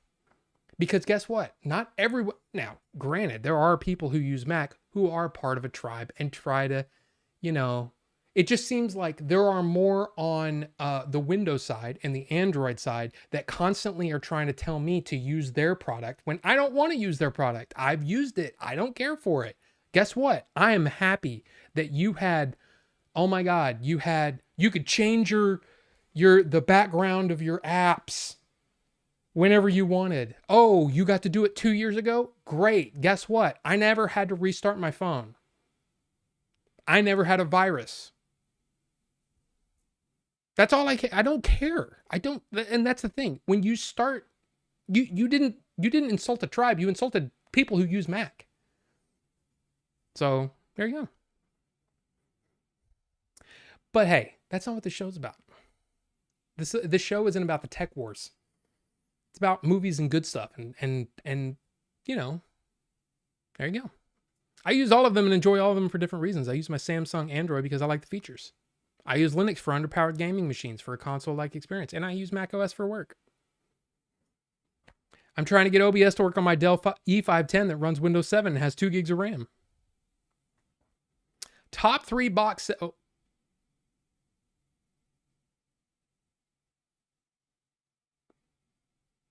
Oh God, everything. Top 3 box sets. I think I answered that one before.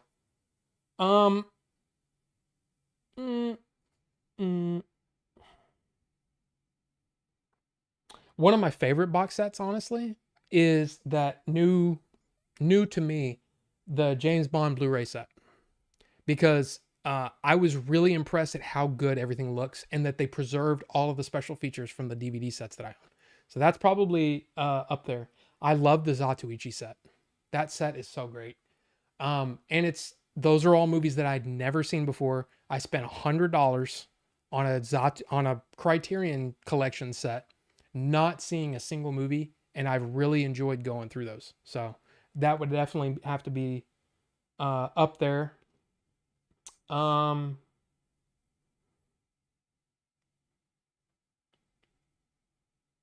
mean, God, that's really tough.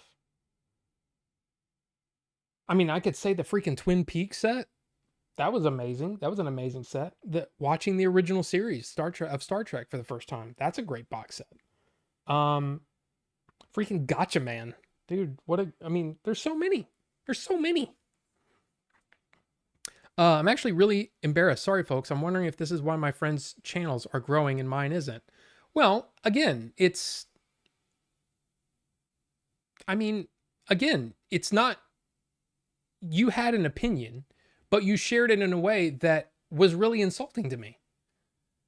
People who use Mac OS are just followers, and no, they're not tech savvy. No, I'm actually a pretty smart guy. The fact that I got OBS working on my own, I didn't, you know what I mean? Like, I think that's pretty cool.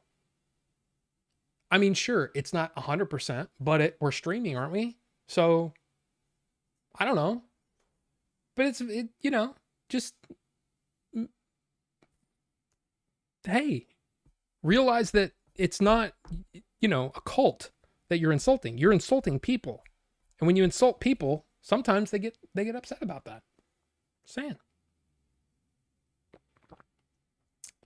I missed something about Star Trek. I don't know. Down Detector had a lot of sites affected, like YouTube, Google, AWS, Amazon, Cloudflare, and more. Well, see, that's the thing. So much. That's the problem, man. AWS is such a lot of sites use that. I mean, dude, seriously, AWS, a lot of Apple stuff runs on there. A lot of stuff. A lot of your favorite companies are hosted from Amazon Web Services. So I wouldn't doubt it. If one went down, yeah, it could affect everybody. Upstate's getting warmer, which means mid-March we'll have a lot of snow. Perfect blend of 30 degrees and moisture. Elementary. Yeah, I liked Elementary. I thought it was fun. I like that show. Yeah, we are in the 70s. Like the last couple of days, it's been in the 70s again. And it's like, dude, if this is any indication, man, summer's gonna suck. Because if it's already this warm in February, which I hate to say because I hate February, February. It's such a hard thing to say fast. But yeah, it's gonna suck. So Outlaw stars in anime from, oh yeah, I knew that. Credit as the source of the whole ship/women theme. I'm a huge fan. I'm the world's largest collector because I'm a total nerd. King of Queens. Well, I was close. And there's actually, you have a picture. I didn't realize you have a picture of Billy. Jonathan. You have a picture of Billy as your thing.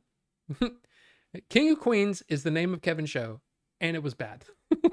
Well, I mean, again, I couldn't remember the name of it, and I didn't care enough to look it up. I've never cared for Kevin James or his comedy. My Sprint chirp phone is better than an iPhone 17. I just think there's a lot of people that tend to, it's kind of, I don't know what, there's a term for it. It's when you buy something and you feel like, and again, Rufus, I'm not talking about you here. But it's like you buy something and then you have to constantly talk about it and constantly tell your friends how good it is.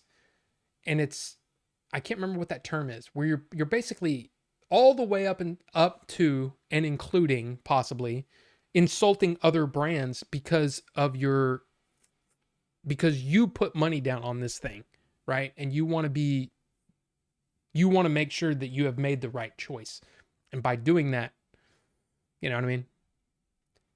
To me, that's the thing that sometimes happens. And honestly, it's one of those things for me. It's like, I don't care. Like, if you want to use Android because you prefer that, okay. The thing that cracks me up is when they say, yeah, but I don't want to be in Apple's ecosystem. Okay, so if you're in Android, you're in Google's ecosystem. So it's kind of the same thing. Just saying. Guess what? I'm also in Google's ecosystem. I use Google Drive. I use Gmail. I mean, but I prefer the way Apple does things. Now, they have been pissing me off lately because some things just don't work like they're supposed to. And I also get really frustrated with some of these third parties who came up with amazing apps and then never updated them. And so now we're using really, really old, like Amazon with Twitch. Their Twitch app on Apple TV sucks. It's so bad. And it seems like it's getting worse. So anyway. I wish I had a Mac for editing videos and music. My current systems are Windows and Linux. I don't understand people primarily using Mac when it's just Linux and more limited and designed to be OBS. Well, I don't know. It is Linux, but I prefer not having to click 12 times to install a program. I just drag it over to the applications folder and I'm done. Sometimes I have to put my password in, but most of the time to uninstall something, I just drag it to the trash. I prefer that. And it gets me moving on to something else. I mean, that's just those are just two small examples, but there are things, there's an elegance to the way that some Mac stuff works. And honestly, sometimes it doesn't work. Sometimes I got to do a restart. Sometimes I got to fool with some settings. But for the most part, I don't have to worry about it. I can literally hit that button, it turns on my hard drive, and suddenly I can watch all of my movies that are on my hard drives. I can watch them on that computer in there, or on the Apple TV in there. I love that. Now, are there other ways to do it? Well, you could just set up a Plex server. Yeah, I could do a lot of things, but I've already done this and it works great. So I don't know. I don't know what to say. Windows could beat up Mac. I mean, probably. I actually prefer Mac OS over Linux. Oh, designed to be obsolete with time. I was primarily sharing information, but thinking I think I was talking shit, but not on purpose. I'm sorry, Rob. And then Justin says, I stand with Rufus. I really do wish I had a third system that was Mac for editing and music. I mean, it is pretty good for that stuff. It is. I don't think it was designed to be obsolete with time. It's kind of the natural order of things. Every year something comes out. I mean, you could argue that every Android phone that comes out is designed to be better than the last one. And eventually there will come a time when you can't use that phone. Every computer that you buy is limited to the RAM, the processor, and all the stuff that you've put in it, whether you built it, whether you bought like you bought an HP, or I bought an Acer or a Gateway computer. I'm purposely using, old. I'm going to buy a Compaq. You know? No, but I mean, like, even if it's just a store-bought computer, the clock's ticking at that moment, just like, you know, we all are. So I don't think Mac is built anymore to be obsolete than anything else. I mean, I'm still using my computer. This computer was bought in 2020. It has an Intel i9 chip in it, even though Apple has moved on to their own silicon chips. And it's a little slow. It's starting to show its age, but it's still technically as fast as some of the M2 and M3 chips. Now, I mean, if once you get into M4 and then you get to the M4 Ultra and all those other variations of the chips, of course, they blow mine out of the water. But for the most part, my computer does okay. And it was bought 6 years ago. I don't think that's just, things get better. Now, things may get better faster on Apple or something. I actually, I don't agree with that. But then before I was using an iPhone 14. Before that, I used an iPhone 10. It's just kind of the natural order of things. Things get better as they come out. That's like saying, like, you could use that same argument and say, well, PS4 is just, you know, just good, or I mean, or trying to say that the Xbox isn't you know, planned obsolescence, but the PlayStation ecosystem is. Is it though? They're both trying to get better, and they come up with better versions of their hardware all the time. The Pro versions come out after you've purchased this. How many times have I purchased a Blu-ray and then as soon as I'm about to sit down to watch it, I get a notification that the 4K is coming out? That's kind of just the way of things.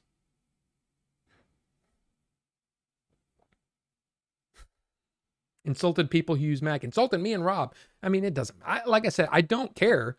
It was a point that the two people that use Mac are offended. I hope you're happy, Rufus. Ironically typing this on my iPhone. Yeah. I guess I thought you were bright enough to not include yourself in that part of what I was saying. I thought you would chuckle at that part because it's true. You obviously use it for more reasons than status, and we aren't talking iPhones. I mostly was. I get what you were saying, but you didn't say, you know, some people who use Mac. You said people who use Mac. You used words. So yeah. Now again, and you can say whatever, but I'm just trying to say you can't be shocked that somebody who uses a Mac got offended at what you said about people who use Mac. And especially when you're not right. Like, a lot of what you said wasn't right. So anyway. I use Apple/Mac and I hate it, and I want to use Windows 3.0. There you go. Although I prefer Android, the 17 Pro Max has the best specs of any phone out right now. Specs don't matter either. It's all about usability. For example, look at the Switch 2 right now. How many games take advantage of what the Switch 2 can do? Not many. Not many. The fact that it can play all the Switch games is great. But there's not a whole lot of games that really take full advantage of the Switch 2 yet. It's kind of the same with most new tech that comes out. It's going to take time to figure out how things are going to go. Now, I can tell you right now, I have a MacBook Air that I got really cheap. And it's got an M2 processor in it. And even though it's got an M2, and it's a base M2, right? It's like, it's not one of the Pro or Ultra or Max or, you know, Ultra Special nipple edition, whatever. It's just the base model M2. And it can do most things that my computer can do, just slower. That's pretty cool. That's pretty cool. So, I don't know. But who cares, man? Mac, Windows, Ford, Chevy, who cares? They have our money. Yeah. Windows, BMW, I like them all. Right. Yeah. Top 10 pairs of socks.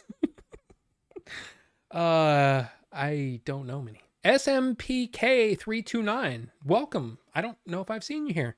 I mean, look, they change the names all the time. Who knows? But welcome anyway. I would get all but 3, but I don't think they like to talk to each other. I would get all 3, but I don't think they would like to talk to each other. Oh, yes. Yeah. No GarageBand, not for me. Can I have some of your money? Ooh, hot dog or hamburger. See, and that's another thing. Like, oh, what a burger, In-N-Out, Five Guys. What? Just like what you do. Like, let people like things. I'm gonna buy another Mac Mini M4 out of anger right now because I was insulted. I'll tell you this right now. My computer is getting to a point, and beyond the OBS BS that was happening last week, there's an issue. There's definitely an issue with me. It's starting to really annoy me, and it happens every time I'm editing. It's not doing tracking in, like before it was like every time I would track, it was fine. But now I think it's just because the software's aging. The software is getting better to take advantage of the better chips. And now we're still on Intel. And I think things are starting to get left behind on Intel. I'm going to have to change this computer pretty soon. It still works now for the most part. But I'm going to have to get me a new Mac Mini. So I'm hoping that it'll hold together. Hold together. You hear me, baby? Hold together. Long enough for the M5s to come out on the Mac Mini. Because I'm going to get a freaking crazy big Mac Mini and trade in, or I don't know, give somebody this iMac. I don't know what's going to happen. I only have enough for me. It's Cindy Lou Who, bad joke. Lucy Lou. I'm so sorry I caused this, folks. It was ignorance, not malice, I promise. Rufus, it's no big deal. But again, you can't hide behind, oh, I'm just attacking the. You didn't say that. You didn't attack a cult or a tribe. You said people who use Mac are dumb and stupid, and they smell bad, and they have no girlfriends, and their butts are shaped funny, and they have weird noses, and their eyes are different shades of color, and one's like taller than the other, like wider than the other. They're unsymmetrical and bad thinkers, and they have smelly butts. Thanks, guy. Look what you did. See? Yeah. Everything gets obsolete with time, people included. It's true. It's am I not wrong? I mean, choose my own adventure. You're right. That's true. Macs don't do that. Vinny, welcome, sir. Welcome. It's good to show your face around here. Now, really quick, since Vinny's here, it's not really. And Greg is here. Welcome, Greg. I'm still rocking the iPhone XS. See? Those all still work. That's a bad example. What 10-year-old iPhone is still chugging along? What 10-year-old Android is still chugging along? Name one. I'll wait. Oh, yeah. They stopped making software for that phone probably 7 years ago. Look, I don't know. That's the point.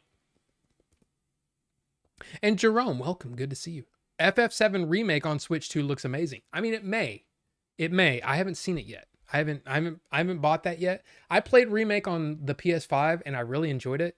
I kind of want to go ahead and get that and Rebirth for the Switch 2 because I haven't played Rebirth yet. No, I haven't bought it yet.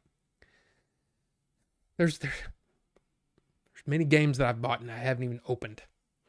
But I do want to show this thing, these 3 things that I got. Okay, first up, you guys know that I've been sort of on a noir kick, right? I love a good noir, right? The Maltese Falcon, Out of the Past, right? Some of this I have to give it to Shozama for some of my favorite. I mean, dude, seriously, some great movies that I've watched. But one of the things that it drove me to is that true noir, right? Which is Robert Meyer Burnett took a story from Max Allan Collins and did a radio drama, and that radio drama is now available everywhere. You can listen to it on it's on Apple Podcasts, it's on Spotify, it's on all these different platforms, and it's pretty cool. But anyway, because I've been watching Robert Meyer Burnett's channel, there's a thing called Let's Get Physical Media where he goes over physical, different physical discs that are coming out and all that kind of stuff. I love it. It's a great show. It's like typically once a week, and I just enjoy the show.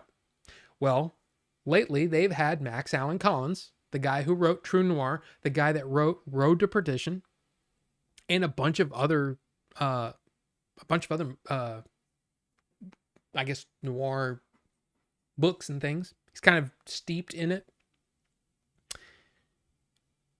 Well, his favorite author of all time is Dashiell Hammett, who wrote The Maltese Falcon. And wouldn't you know it, in January of 2026, The Maltese Falcon ended its copyright because it was 70 years after Dashiell Hammett passed away. So he had a sequel ready to go. Return of the Maltese Falcon. Now, because I'm a fan of the show, of the Let's Get Physical Media show, I emailed Max and said, hey, would you mind if I bought a copy, sent it to you, and you could sign it for me? He very kindly signed my copy of Return of the Maltese Falcon. I think that's awesome. And now I have it. And I think it's cool. So I'm going to basically take care of this because he signed it, and I think that's really cool. So that's the first thing I got this week. Then, kind of a surprise, didn't realize I was getting this early. This has been one of the titles that people have been kind of like clamoring over. And I'm talking about 4Ks here now. It is, it's Excalibur in 4K from Arrow. And I will tell you that I have only seen this movie once, and it was probably in the early days of me working at Blockbuster. I don't honestly remember it, but I knew that this was going to be one of these movies that I want to own and I want to see again in the best quality that I can. So why don't we open up this bad boy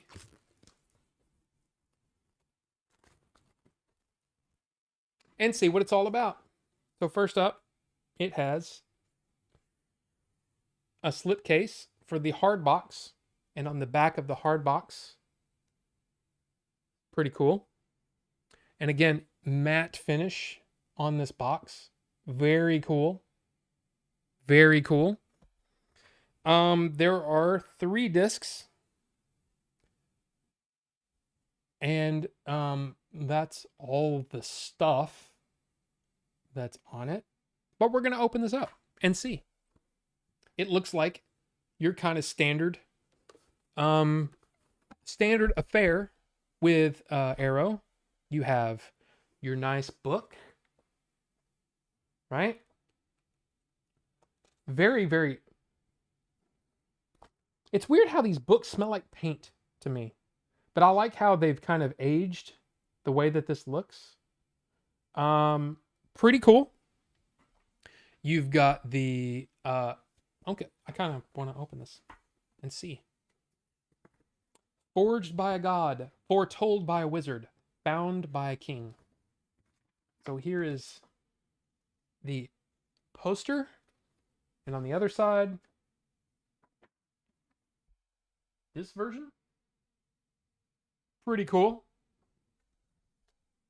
Pretty cool. And of course, on the disc itself, it has the alternate artwork.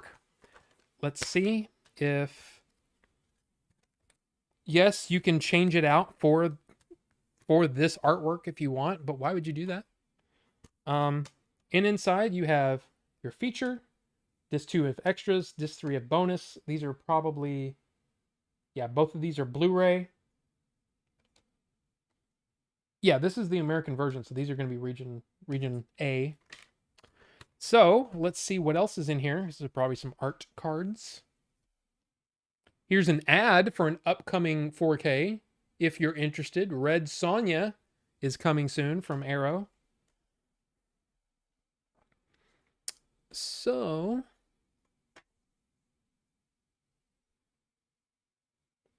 very nice. And on the back is that guy.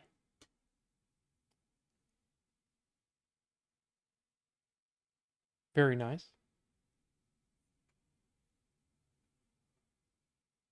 I wonder what they're doing. I don't know. I don't have any sex scenes in my story.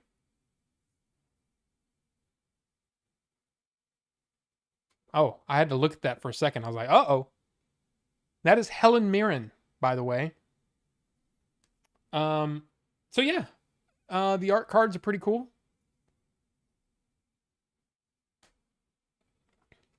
There you go.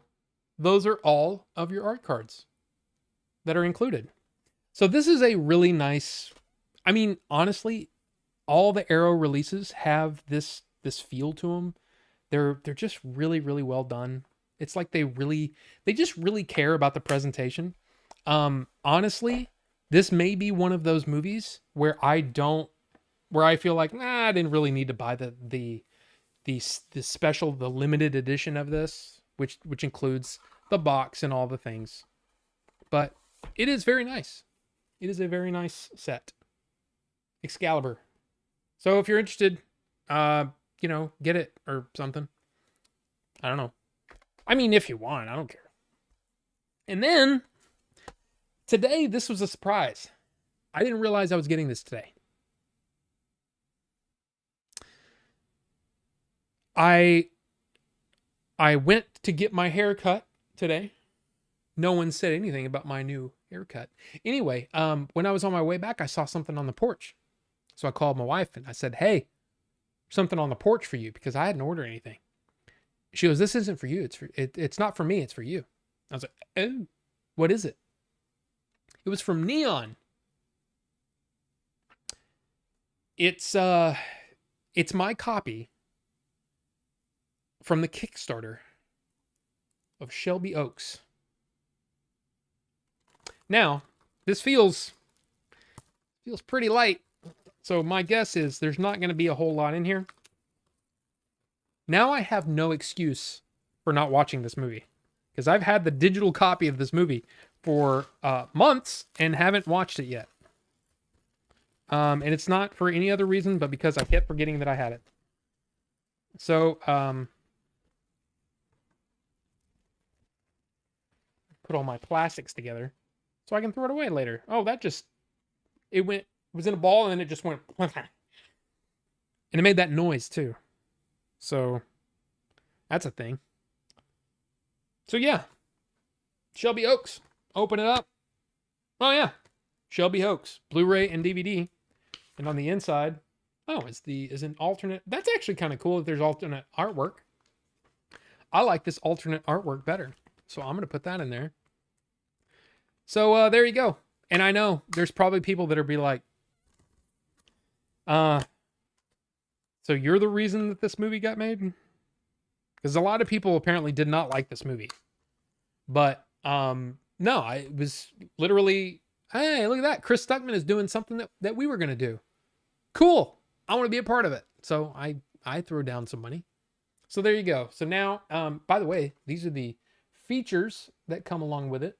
Feature commentary, 4 episodes of Paranormal Paranoids, which I'm guessing is the YouTube show that The fake YouTube show that this is based on, 6 episodes of the making of Shelby Oaks, which I've probably already seen because I'm part of the Discord.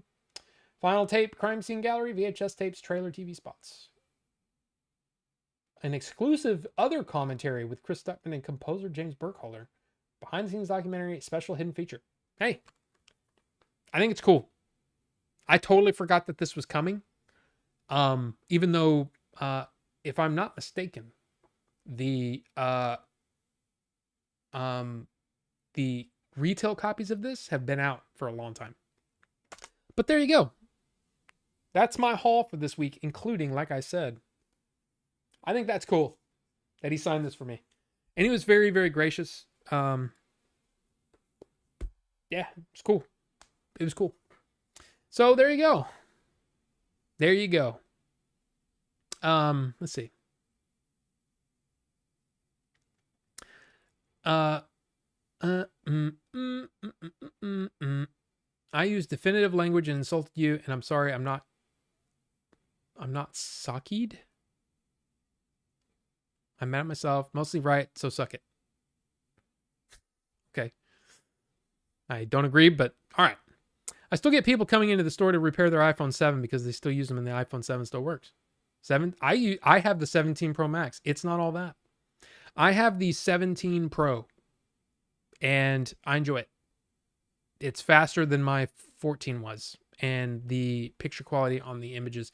Dude, honestly, the 8x optical zoom, that's worth it. For me, that's worth it. Especially for the kind of stuff that I do.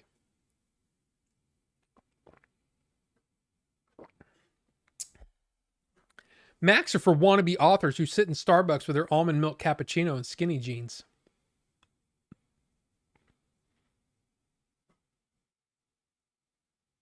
I can't be insulted in that because I've done those things. Although I don't drink an almond milk cappuccino, I drink a brown sugar oat milk cortado. But whatever. What was your favorite movie trailer this week? Oh, we'll talk about it. You love Five Guys. I've heard you've had Five Guys on many occasions. 3 times. And each time I got stuff on my seat that was really hard to wipe off. See, it's funny because it's true either, with the actual Five Guys hamburger place, because they don't know how to put fries in a bag without it getting oil all over the outside of the bag, which gets stuff all over your seats. Or it could mean that I literally had Five Guys doing unspeakable things on my leather seats. But that's... Hey, Rob, it's not funny when you have to explain it. I must control my anger. I have to not spend money out of spite and save it for yet another car I want to buy. Rumors are they're going to reveal the M5 Mac Minis this June. I mean, that would be great. That would be great. I mean, I know this computer will last till then. It's really starting to get annoying when I can tell that the Mac is going, oh God, can you do something else, please? Can you just go to a website and chill, please? But I'm also, one of the things that I want to do when I get the new Mac is I want to get Final Cut Pro, which will probably take my editing to a new level. And it's really just because I want it. It's not because, I really want to be able to do this. No, I want to do this without having to compromise. So there you go. I'm not hiding Mother Robert. Mother Robber? Robert? I don't know what that means. But Rufus, it's okay. We disagree on things. It's okay. But just know that, some of the reasons you hate things are the same reason why well, I won't go into that. I was going to say something else, maybe not for stream. But many times we take someone else's word for things instead of, looking into it yourself. And there was something else that I said, no, that's not what happened because this is what happened. And you were like, oh, well, I didn't know that. Same. How about this? Due to use AI to create everything. Oh, we'll talk about that too. Why don't we just all take a good splash? Because at the end of the day, we're all bidet boys. That's right. I have 2 older than 10-year Androids, and my main is like 8 years. Oh, there you go. Top 3 John Candy movies.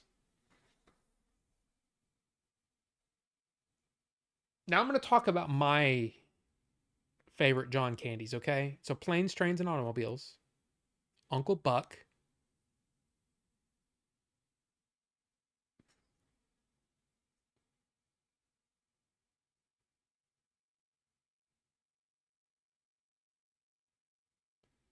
See, here's the thing. I really enjoyed The Great Outdoors. I don't know if it's better than Stripes. I don't think it is. So I think I'm going to have to say Stripes. But if we're talking just about performance, one of the things that I wish this more than just about anything is that we got more serious, like actual serious roles from John Candy. Because if you've seen JFK, he has a very, very, very small role and he is awesome in it. It's like he had the potential of being one of those actors that could just do anything. Except maybe, action. But anyway, he was awesome in JFK. Awesome. So, yeah. There you go. Let's Get Physical Media is brilliantly hilarious. Right? It's pretty good. And it's also, again, I've told this story many times, but one of the show names that I came up with that I was trying to get for this show or for this channel was Robservations. And I looked it up on YouTube just to see if anybody else had it. And what do you know? This guy has a show called Robservations. And I'm like, who is this old bastard? And then I started watching. I was like, oh, this is pretty good, actually. This is really good. And now I'm a pretty big fan of his channel. I think Robert Meyer Burnett is really great. I really enjoy a lot of his stuff. True Noir was great. I did a Kickstarter for that. I also did a Kickstarter for this, what is it? Life After Goonies. So it's like a documentary project for the Goonies. Haven't heard anything about like when that's coming out. But anyway, Maltese Falcon is in Cosmo's top 3 Falcons. Top 10 Excaliburs. Nice caliber. One of these days, digital disc movies will only have a digital download code. I'm not surprised. I'm actually surprised they haven't done that yet. Like at Walmart or whatever, or just on the thing, just literally like the size of almost like the size of a credit card. And it just says, I was trying to think of a popular movie that came out recently. Like recently enough to be on digital. Something came out for digital today, actually. Okay, let's just say it's Avatar. Okay, the new Fire and Ash. But it's an Avatar Fire and Ash. It almost looks like a card that you'd use to top up a phone. You know what I mean? You know what I'm talking about? Right? But it's Avatar Fire and Ash, and on the back is a code you scratch off, you put that into your thing, and you get a digital code for the movie. I'm surprised they haven't done that. It actually makes sense to me to do that. But I held Excalibur once. It was on fire, and it burnt my hand. Do not recommend. Leon, yes. And I still haven't seen that movie. Did you get that haircut at the Apple store? Because it looks like a winner. I worked at Five Guys when I was finding my first album. I hated it, but I had to make money somehow. It sucked in many ways, but I did eat a lot and I'm fat, so it worked out. Well, I mean, my problem with Five Guys is just I hate the bags, man. I hate the fact that you want an order of fries? Bag, you take it, whoosh by, so it opens up, whoosh by, right? Drink cup in the bag, fries, dump in the bag. I hate that. I hate it. I hate it. I hate it so much that I have refused to go back. It's been so long. SMPK329 says, sorry for the late message. I'm new to your channel and watched a couple of your videos and really like them. I'm now getting more into watching live streams. Well, hey, welcome. Welcome to the party, pal. I mean, we do get some, for the most part, we keep it pretty chill here. except when Rufus, decides to insult my. I'm just kidding, Rufus. But you know what I mean? Like pretty much we're pretty chill. And it's a pretty cool place to hang out. I mean, if you're into this stuff. If you're not into this stuff, then I don't know why you're here. But I like my movies and I like my books and I vape a little bit.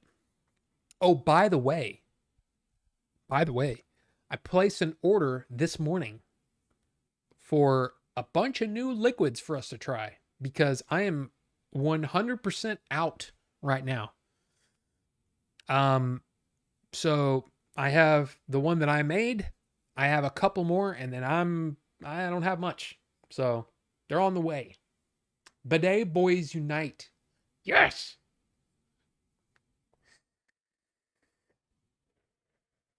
What if we had the emote where the splash of water gives the sack a kiss?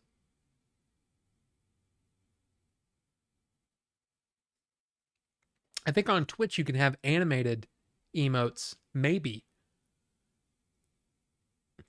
And what do you call the move when you're like you kind of, it's almost like a salsa move and you're trying to just get it just right and you're like, "Ah, there we go." Yeah? No? Anybody else do that? No? Just me? Gotcha. Feed the entire Maltese Falcon 2 Secret of the Ooze script into Grok and let's watch the movie it makes. No. I don't know. I feel like John Candy could have pulled off anything, including action. I mean, we probably could have.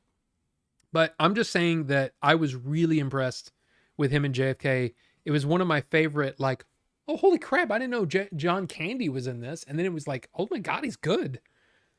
I love characters that play against type or that act against type and then find that they do it well. I love that. There's a Five Guys across my job, so I've been getting it every other day. That could mean so many things, Ninjinzu. You're getting it every other day. I only had Five Guys burgers once and was annoyed how they filled the entire bag with fries and my burger was at the very bottom. Yeah, new juice pulls incoming. Almost like you're ashamed how much you enjoy Five Guys. Oh, funding your first album. Gotcha.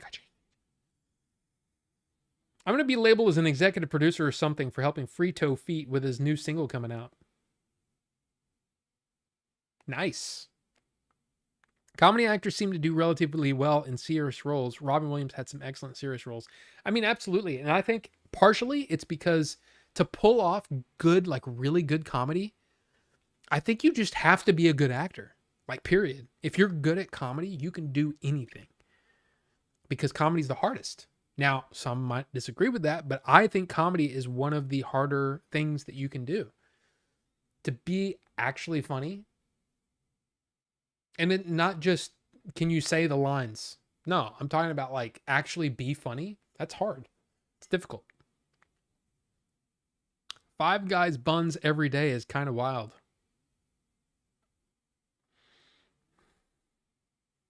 I'm still waiting for Vinny to waterboard himself with the bidet so we have the audio for command.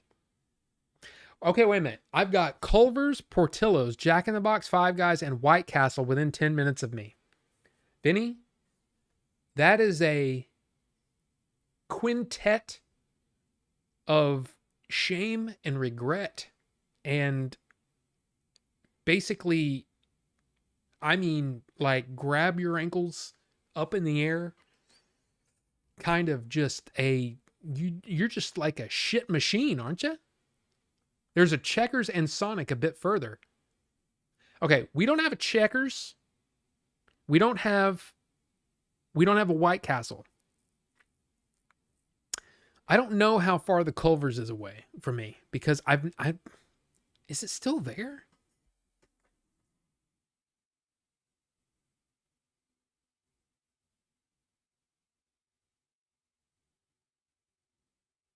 What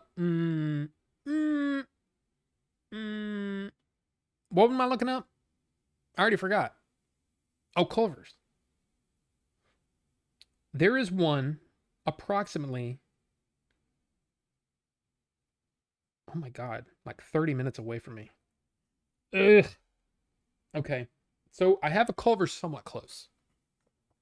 I've only been to Culver's in whichever Carolina I was in. I don't remember. But I also have an In-N-Out, a Whataburger. What other burger place do I have close to me? Shake Shack. I mean, look, I have a lot of good stuff. And yeah, McDonald's, Wendy's, Burger King. Get out of here. Get out of here. I have all those too, but I haven't been, well, I'll say this. I'm not going to talk bad about McDonald's because, look, I'll get down on a freaking double cheeseburger, McChicken, fries, and a Diet Coke just like everybody else, you know? Just like your grandma did back in the day. I don't know. But I mean, I like McDonald's. I mean, I don't mind McDonald's. I don't. I don't. But I love, dude. Okay, so Shake Shack. Oh my God. I love Shake Shack. They had one, and I can't remember what it was. It was one of those limited, because they do limited burgers all the time, which is kind of annoying if you really like one, because then it goes away. But there was one that they had. It was so big and sloppy. You know, I could say a lot of dirty things, but it's not like that. Okay. But it was big and sloppy and it was awesome. But even to me, the standard burger is awesome. Oh, I also have a Muya. Muya is pretty good too. But yeah, I'm big into I'm big into burgers. I love burgers. Give me a burger, and a burger and another burger, and I'll eat it. Now the only question is, see, we talk burgers all day, but what's your side of choice? If you had any side, you got the fries, you got the onion rings, you got the zucchini straws or whatever, fried zucchini straws, or the fried pickles, or I don't know, rutabaga rings. I don't know. Like, what's your side of choice? Who's got the best fries? I don't know. Uh, we have a McDonald's and that's it. Well, sorry. And like I said, I don't mind McDonald's. I like McDonald's just fine. In fact, if that was the only thing that I had, I could get by just fine because there would be days when I'm like, it's a double cheeseburger kind of day. Oh, it's a McChicken kind of day. Oh, it's a McSmash kind of day. You know what I mean? I'd be good with that. Now, we also have a Jersey Mike's, which I'd rather have than just about anything we named. I could eat Jersey Mike's every day. Every day. Every day. Most days, probably have a club. But then some days I'd be like, you know what I feel like? A Chipotle cheesesteak. I almost said cheesecake. That's a different thing. Chipotle cheesesteak. You know what I mean? And then it'd be good. Yeah. There you go. Oh, and Freddy's. Oh my God, I forgot about Freddy's. Dude, Freddy's is good stuff too. Used to live within walking distance of a Fuddruckers. They closed. They were amazing. You know, there's something about, and this is something that everybody's different, right? But I go into Fuddruckers and I'm like, I don't want to, no, you make my burger. What? You put the fucking lettuce and the tomato and the cheese and you put my burger together. Don't make me do half your work. Put my burger together. You. Maybe I'm taking it too seriously. But that's one of the things I never liked about Fuddruckers. How do we get to talking about food? And why are we doing that? Because all I'm going to do is after the stream, I'm going to be like, I want to go get a burger. And I'm going to be eating at after midnight. And then I'm going to turn into a gremlin. I don't want that.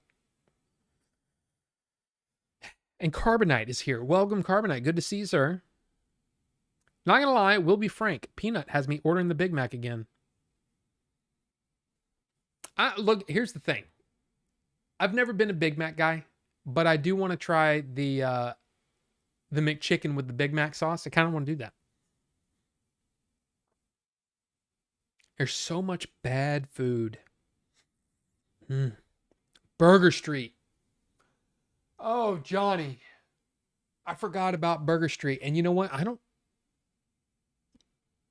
even know where the nearest one is. I know where one is for sure. But there used to be one closer. But it's kind of out of the way. Okay. Okay.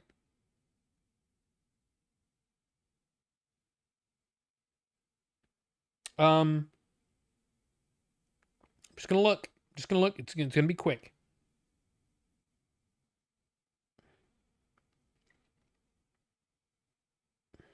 It that is a different one that I didn't even know was there. There. Oh, that the one that I was thinking of is still there. Ooh. And that one over there. Ooh. Ooh. So those are I've been to 3 of I've been to let's see, how many are in DFW? Oh, there's a lot in Dallas. I've been to a lot of the ones on the Fort Worth side. Tarrant County area. But yeah, good stuff.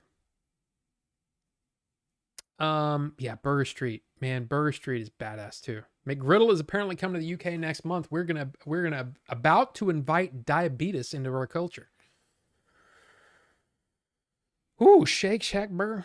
Yeah, to be fair, Jersey Mike's is pretty good. They only had it one time. Way better than Subway. That stuff sucks butthole. Seen any movie trailer you like this week? You mean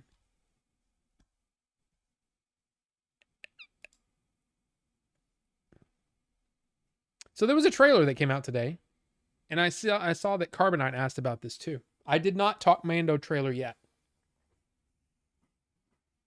Okay, so I have to be completely and 100% honest with you because that's what you deserve.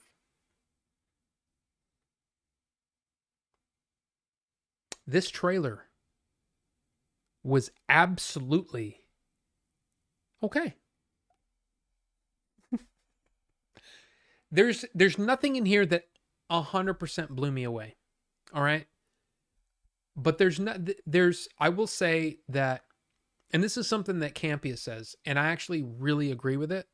He says the job of a trailer is to take whatever your interest in a movie, whatever your interest is in a movie, it should make it go up.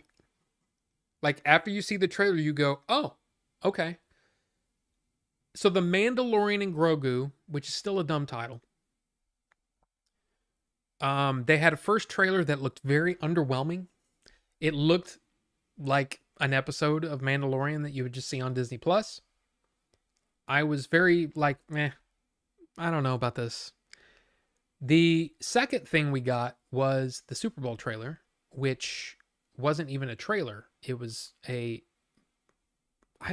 I still don't think it was terrible, but I'm also really confused as to why you wouldn't capitalize on that and try to do multiple Mandalorian slash Grogu style commercials in the style of other ads, famous ads of the past.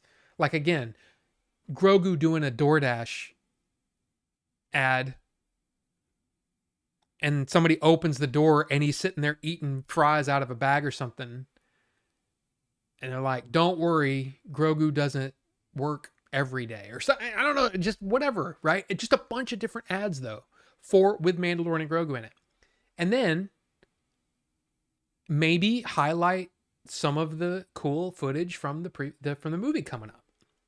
They didn't do that. All we had was the 37-second Budweiser Clydesdale but Star Wars ad, which was weird. But this came out and I have to say it was pretty good.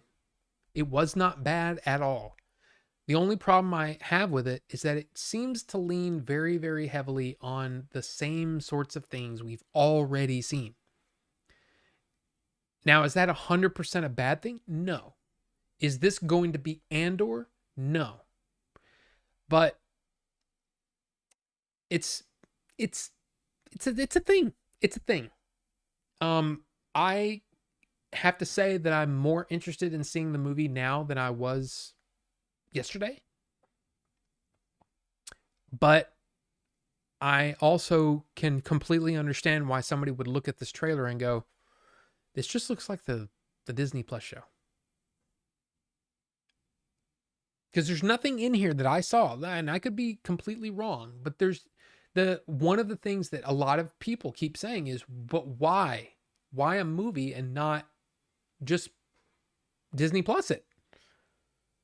It's already there. What constitutes the jump from Disney Plus show to theatrically released IMAX film?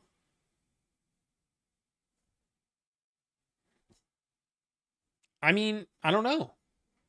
Maybe there's things. I was always thinking that there was a good chance that we hadn't seen everything. Like we hadn't, there's a lot of stuff we hadn't seen about what this movie's going to be about, which I still am not 100% on. My guess is Sigourney Weaver is basically tasking them to find something with those credit cards, or not credit cards, but you know what I mean? The cards with the something about the Empire and First Order, blah, blah, blah. I don't know. But I can't say I hate it. Like I can't even say that I hated the Super Bowl ad, but I was really confused by it. And I would have to say it kind of made me worried about the movie. You know what I mean? This makes me a little more interested, and we'll see what happens. So there you go. That's what I think of Mandalorian and Grogu trailer. So there you go. Spider Noir. I didn't put this as a thing to talk about, but I didn't want to rain on anybody's parade, but I thought it looked okay. I still find it weird that Nick Cage is, and it's not for any other reason but because it just feels weird, man. It feels weird Nicolas Cage being Spider-Man Noir guy, man, person, dude, guy. I think that's his full name. But yeah, I don't know. I was just kind of like, okay. I mean, my biggest problem is that it's going to be on Amazon Prime. Prime pisses me off right now. I mean, we talked about Fallout Season 2. I'm just telling you, I didn't watch it on Prime because I didn't want to watch ads. Enough said. I won't go any further, but I'm fine with that. I already pay Amazon a lot of money. I shouldn't have to watch your ads too. Sorry, that's how I feel about it. Maybe that's a rationalization I'm going to have to live with. But anyway. But yeah, Spider Noir, meh. Yeah. Anything with Big Mac sauce, man. Yeah, I haven't tried it on anything else other than just a Big Mac. Vinny, Burger Street is awesome. And you know what? We never talked about this. The great Robert Duvall. I mean, he's one of those actors that's just, he was solid. It didn't matter what he did. He was solid. But look, man, 95, that is an amazing run. He has so many great movies that we can go back and watch. We can't really, I mean, yes, we can be sad that he's gone, but we have, he has so much he's left us. So, very, very pleased with his amazing filmography. I mean, I looked it up. I have 9 movies in my 11 movies in my collection. Quite a few. He's great. But what was I going to say? Let me see here. Let me do this. What am I looking up? Oh, that's what I was going to do.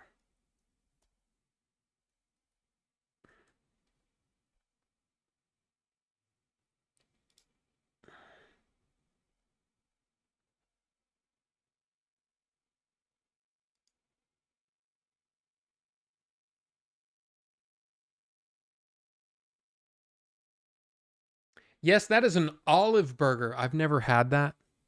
I've never even had the chili cheeseburger. I always just get either the double double or the deluxe cheese or the bacon cheese.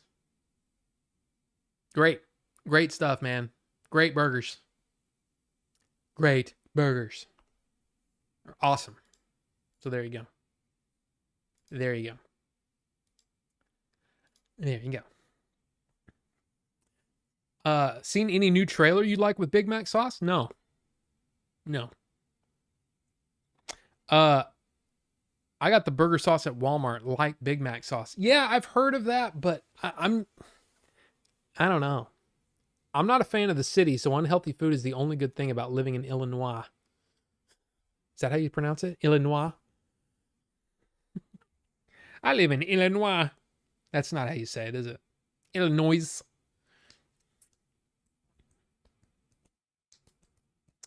Great value burger sauce, like Big Mac sauce. Nice. Chicken sauce, that's like the Chick-fil-A sauce. And fry sauce. A little Star Wars burger trivia for you guys. The Millennium Falcon is modeled after a burger. I mean, yeah, not bad. Not, yeah. The Millennium Falcon is also in Cosmo 37's top 3 Falcons. Yes. I agree, it looks like Mando Season 4. I mean, it's, like I said, it's not, it's, look. It's not that it's bad. It's just, nothing really blew me away. There was some cool stuff, but speaking of Star Wars ships, I mostly agree with the trailer, but it is good to see him back in a proper ship again. That Gladiator hut was cool. But here's the thing, though. Why not something new? Like, why go back to a Razor Crest-ish thing? Like, it just seems like a perfect example to do something cool. And you just go, nah, just give him a Razor Crest. Put some yellow on it. We'll be good. But I don't know. It's Jon Favreau. Who knows? It could be awesome, but we don't know yet. A bounty hunter in a starfighter is just silly goose.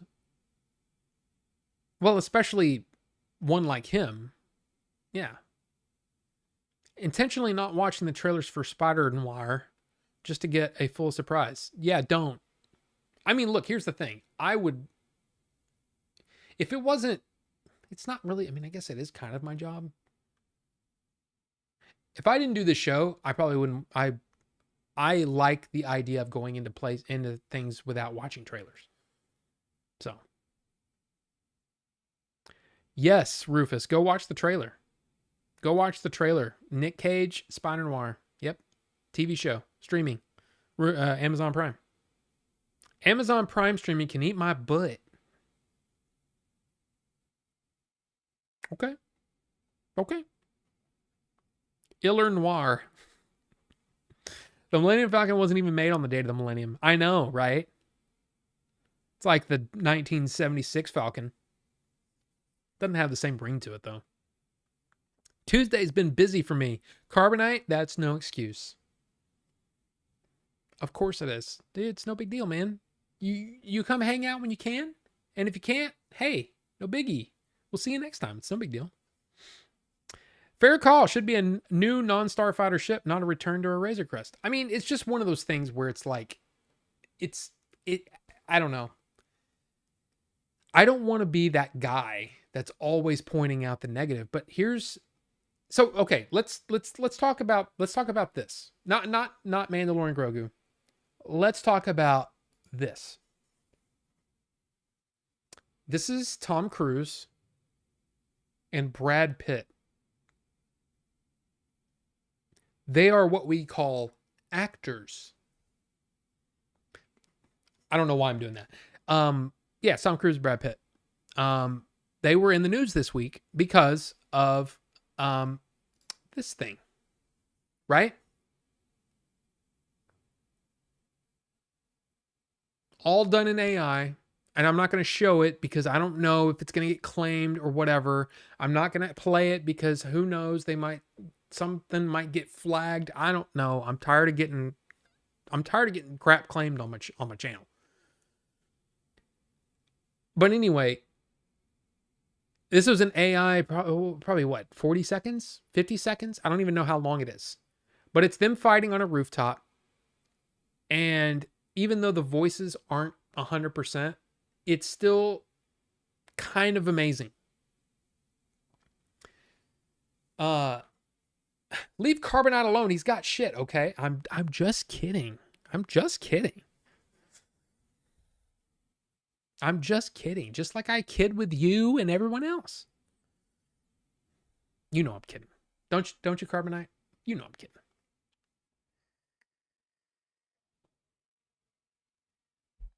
But here's what I'm going to say about this. So, of course, this, I'm obviously just kidding. Hush. Rufus, you hurt my feelings. Wraith, welcome. You'd pay to see this movie?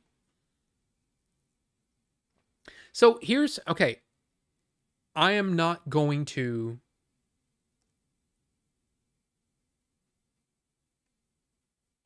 disparage this if you think this is cool. Nah, screw that. I'm going to tell you what I think. Okay? And what I think is all of the AI crap over the last few, however long, has been so-so. They are obviously getting much better. Much better.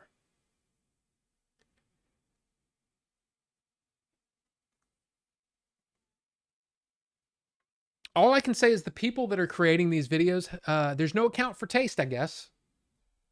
Because a lot of this stuff is dreadful. Like if this scene was in a movie, you'd be like, that's so, I don't know. And here's let me just wait a second. Let me just say this. I don't know if it's because I've gotten older or if it's because I've gotten to a point in writing story, or what it is. But I've gotten to the point where most action scenes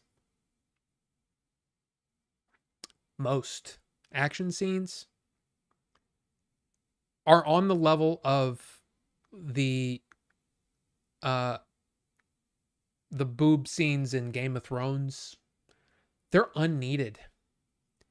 If you're not giving me character motivations or depth, if you're not building depth to a character, the action scenes are absolutely worthless. So many action scenes are action scenes for action scenes' sake. Oh, look at this cool stunt we did. Okay, that's very, very cool. But that's not a story. If you're not furthering the story, an action scene is a waste. And so much of the AI crap that I've seen has no story in it. There's no storytelling in it. It's literally, oh, wouldn't it be cool if Darth Vader fought RoboCop or whatever? I don't know. I can't remember what I saw. But it was just like there's so much more to movie making than cool fighting. There's good lighting. There's camera placement. There's motivation, story motivation. So an AI scene that you think is amazing. Great. You like that? You want to go with it? You want to create something? I'm cool with that. But it's still going to take a person to come up with the storyline that scene fits into, and that scene makes sense in relation to the movie around it. So much of our again, I saw that clip a few months ago where it was kind of it wasn't a SWAT team, but it was some sort of action scene. Maybe they were like the military guys and they were going to like a drug den or something. Maybe, I don't know. But people were saying this was amazing. This is amazing. This is better than any Hollywood movie. And I'm like, look at the way the camera moves. Look at the way the characters emote. Look at the way things materialize and dematerialize throughout. This is perfect for someone who's watching it on a phone. This is not a replacement for you know what I'm saying? I'm just trying to say, yes, this is impressive. And even one of the things that's most impressive in this is the fact that they gave the Tom Cruise head tilt in there. The voices sound nothing like them, but there's a moment where he says something and he kind of moves his head in a Tom Cruise-y kind of way. That was kind of like, oh, okay, that was kind of impressive. But also, I watched a video. It was a Jet Li versus Jackie Chan. Pretty much, I think, on the set of Fist of Legend. But anyway, I'm sitting there watching it, and their face never moved. Like their face was the same feature. I mean, not featureless, but the same facial. It was like this throughout every movement. And what makes things sometimes the way that the things that make things impressive is the fact that there's a human involved. You know, think about The Matrix Reloaded. Do you lose interest in the Neo fights 100 different Agent Smiths scene as I do? Because as soon as I realize that it's not Keanu Reeves and it's not what's his face? Hugo Weaving, I lose interest. It's one of the things that I don't like about those movies is how much CG crap is in those movies. And that's CG created by a person, and I lost interest. So it's just one of those things where, look, I know, and this might be one of those, dude, you're literally the old man shouts at cloud thing. But I think that there's always going to have to be human interaction with this stuff. I mean, you're probably going to have to spend some money cleaning up some of the artifacts that are just inherent with AI. So that's what I think about it. And I also feel like as I said, I feel like I've changed. Like I used to really love putting on a really cool action scene. But I don't know. I don't find myself doing that anymore. I'm more captivated by a story, by actors, by characters. And I guess, I don't know. Maybe I've been reading too many books or something. But it also made me kind of feel the same about Mandalorian and Grogu when I was watching it. And I'm like, yeah, but what's the story here? I don't know. And here's the other thing that I was actually thinking was that I think part of it is that Andor ruined me. And now don't get me wrong. I'm not saying that because Andor was so serious, I expect all my Star Wars to be serious. No, not at all. But some of my favorite moments in the Star Wars movies are the ones with two characters talking.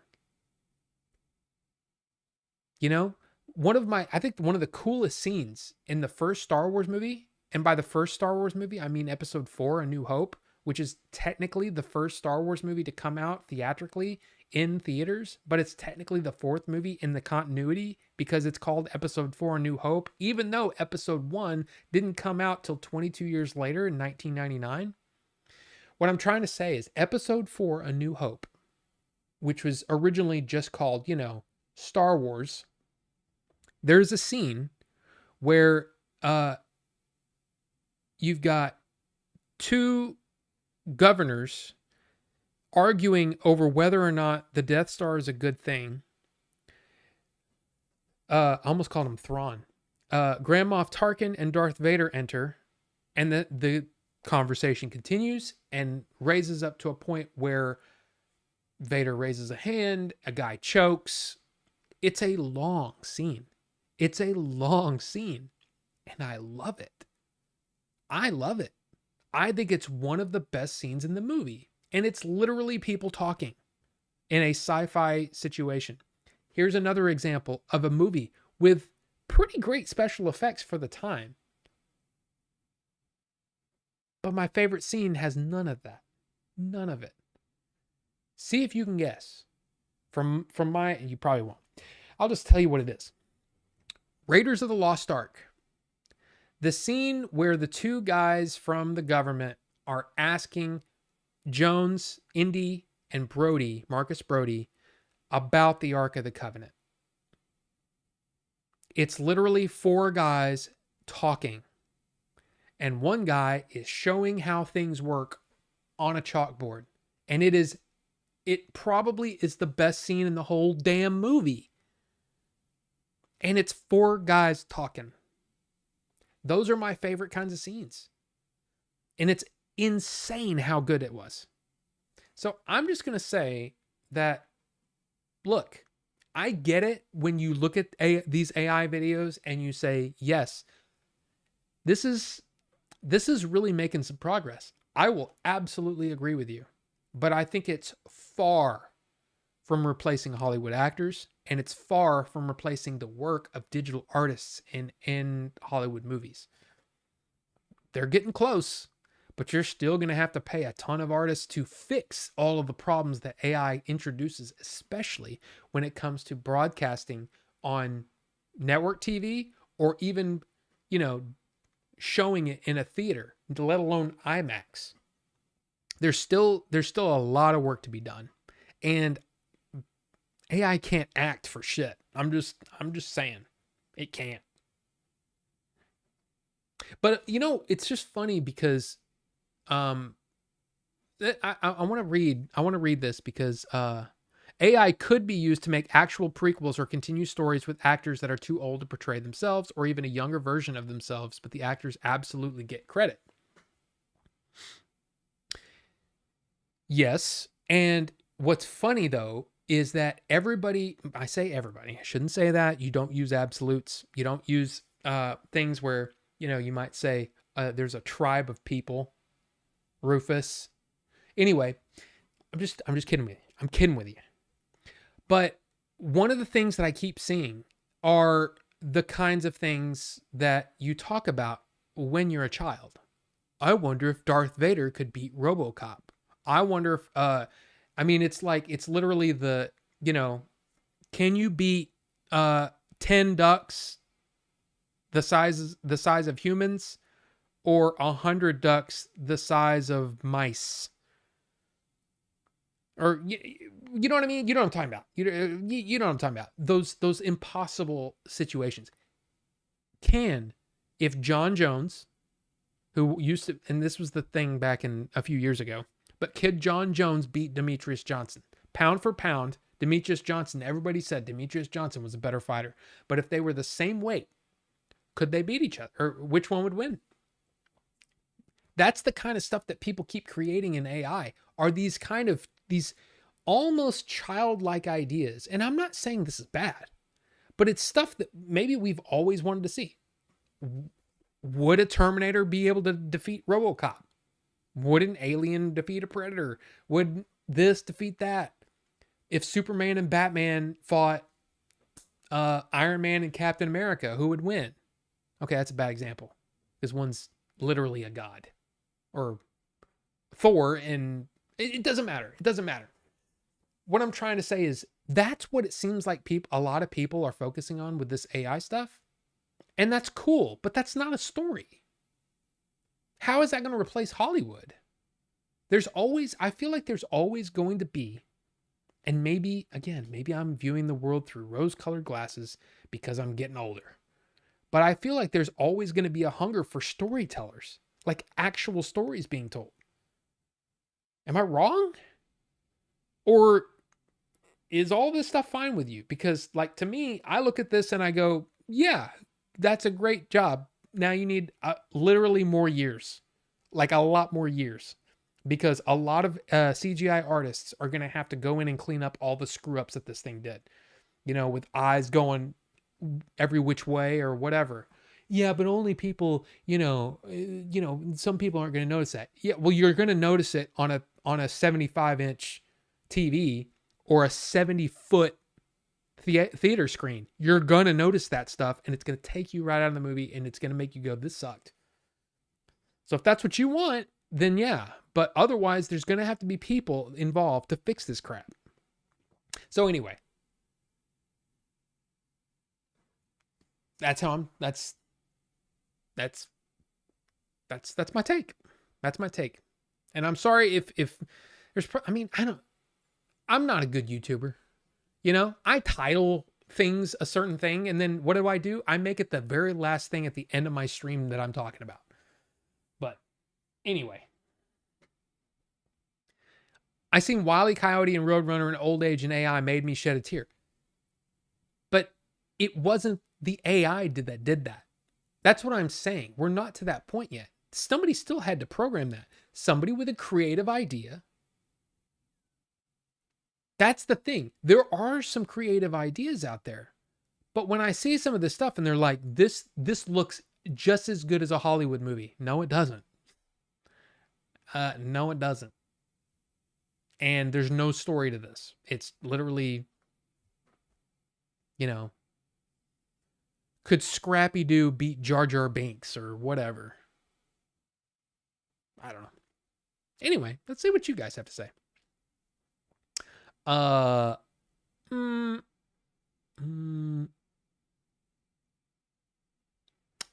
Leave Carbonite alone. Oh, yeah. Shit. Hashtag shit machine.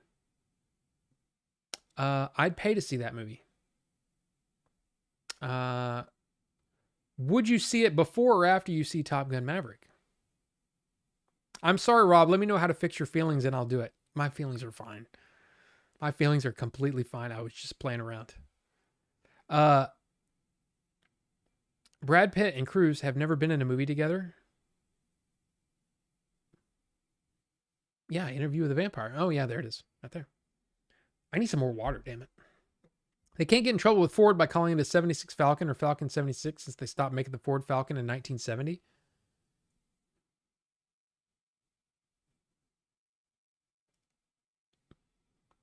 Rob, you were AI'd into my Christmas video.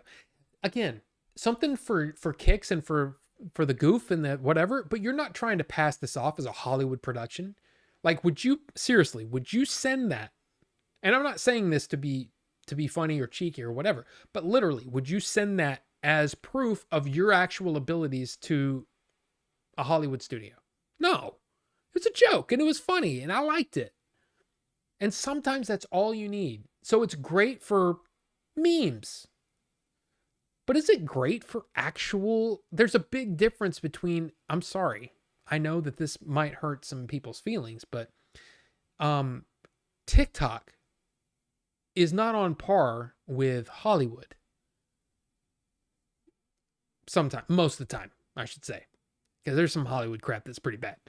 But I'm just saying that you can't say that TikTok is the same level of quality and amazing whatever. It's not going to change your life the way a Hollywood movie can. And again, not every Hollywood movie is meant for that. I'm just trying to say we're not there yet. And these people that are calling for oh yeah, we're done now, we're cooked. No, you're not.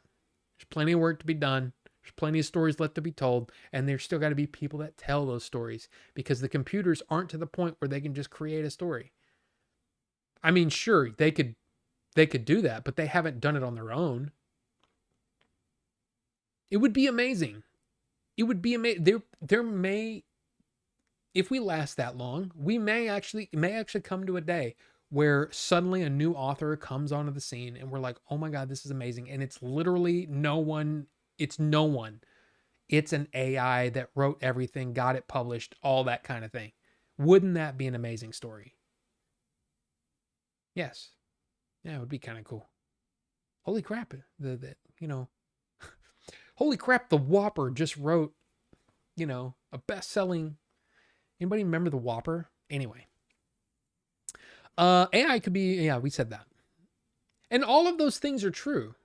But again, that's not storytelling. This is just a tool like anything else. And as AI gets better and better, yes, we can use that as a tool to tell our stories. The Wile E. Coyote Roadrunner thing that Ito Ramos brought up. It's exactly the same thing. You had a story. This was just a way to tell that story without any human involvement, other than the prompt that said to write it. But there was still something there. But can you make a whole movie? That's what I'm waiting for.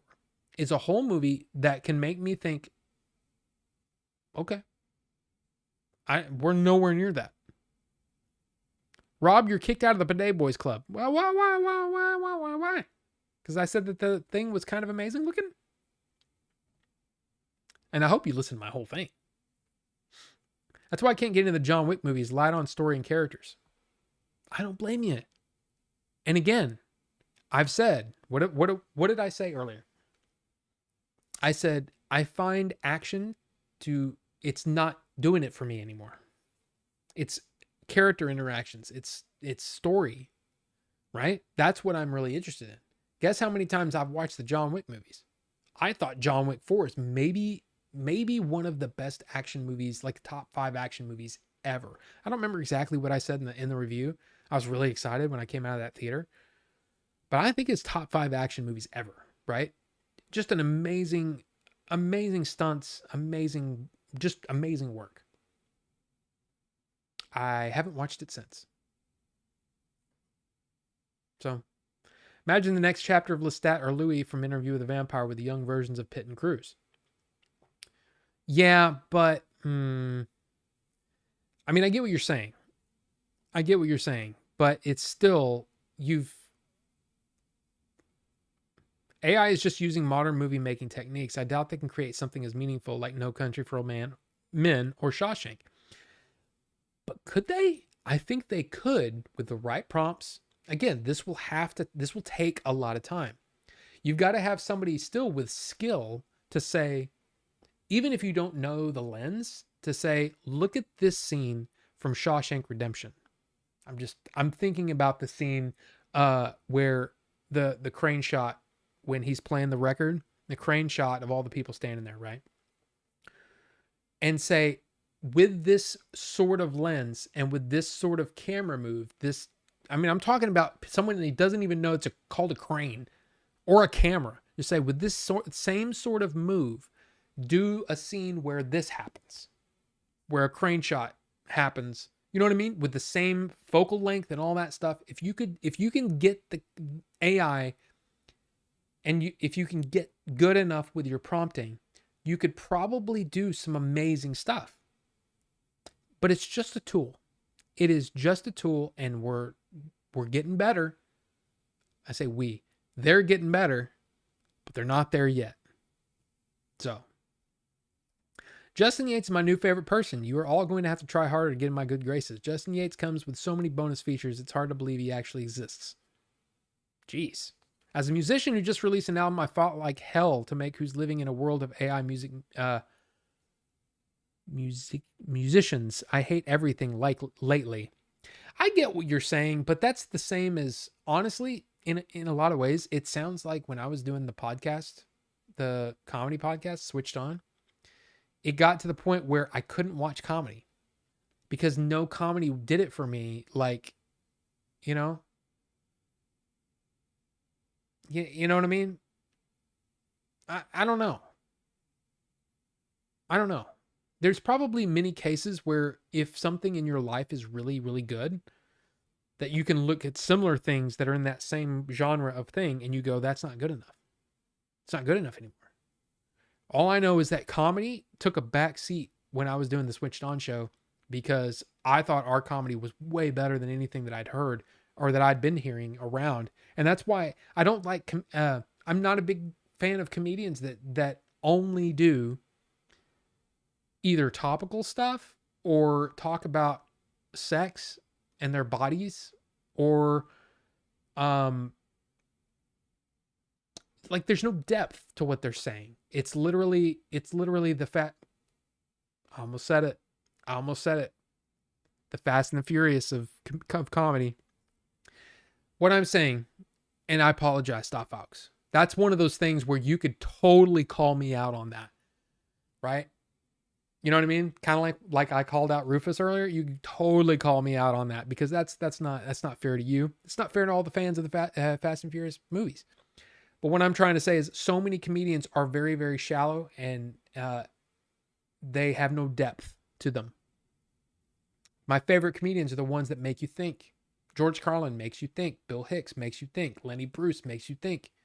Richard Pryor makes you think. You know what I mean? So, yeah, I can understand how you'd feel that way. But I don't like a whole lot of music today, but there are some pretty good stuff every now and then. I mean, but that's just the way it is, I guess. If you want story and character, then watch the Fast movies.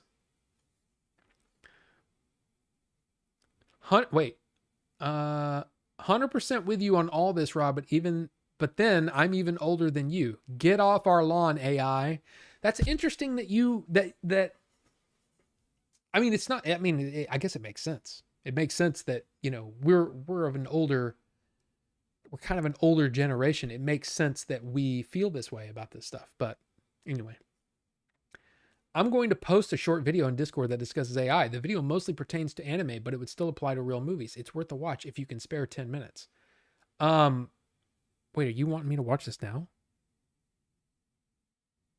Oh, I probably can't watch it now. I'm not going to watch it. I'm not going to watch it on stream because I'll get claimed and I don't want that. I spoke about this recently, Vinny. What's happening in anime is horrible. Horrible.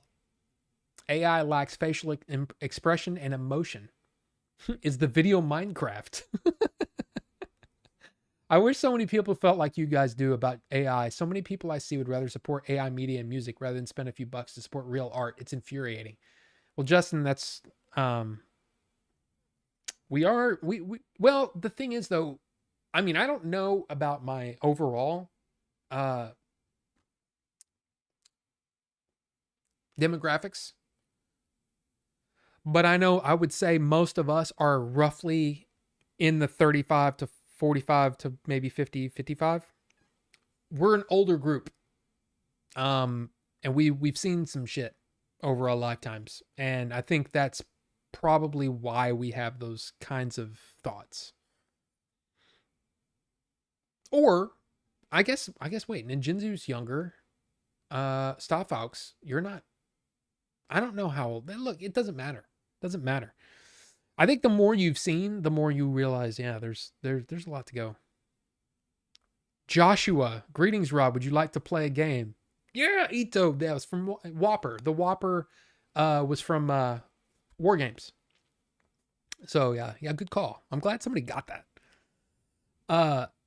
1 Rob versus 25 Jar Jar Binks. Who would win? I mean, it literally, you know what I'm talking about, right? It's just, and that's fine.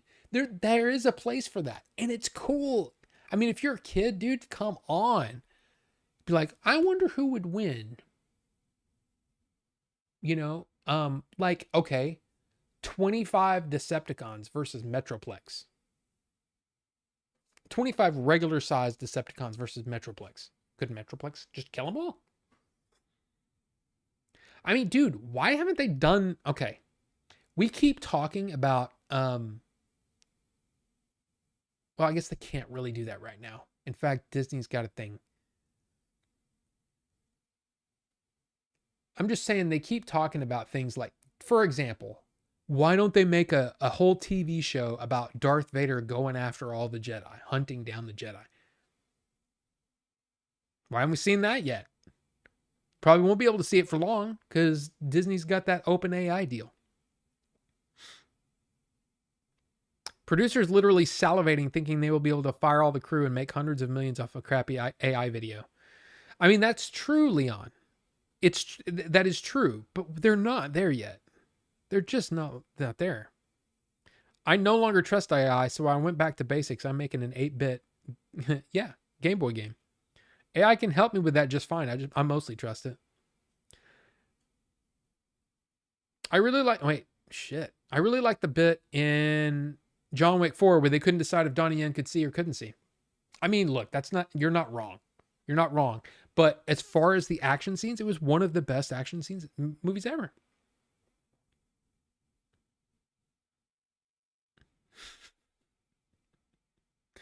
LOL, no, not now. Okay.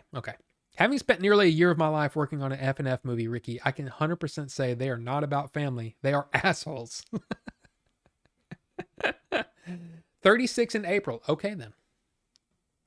I feel like if a human being doesn't embrace AI, they will be left behind. It's here. I'm sure you've noticed in your favorite app. Anything you complain about now won't be a thing in a year. I mean, yeah. Look, again, but I'm also an idealist. I kind of see a world where a really really talented storyteller could use AI, if nothing else, just to impress someone in Hollywood and get a job. I'm sure it's going to happen, right? I mean, if we've got YouTubers who have made the jump from, making YouTube skits and things like that to jumping in and making Hollywood films and bringing in what 1,000% of their marketing budget or of their production budget, that's pretty good. That's pretty good. So I don't know. There are definitely opportunities, but I also still find, even though there's no telling what's in those files. I'm just going to say that there's no telling what's in those files and no telling who is actually involved. But I still have a romanticism about Hollywood, and I still, I don't necessarily want to work in Hollywood, but I would like to sell to Hollywood. You know what I mean? And you're not wrong, Leon. I'm not sure. I don't know. I wonder about that myself.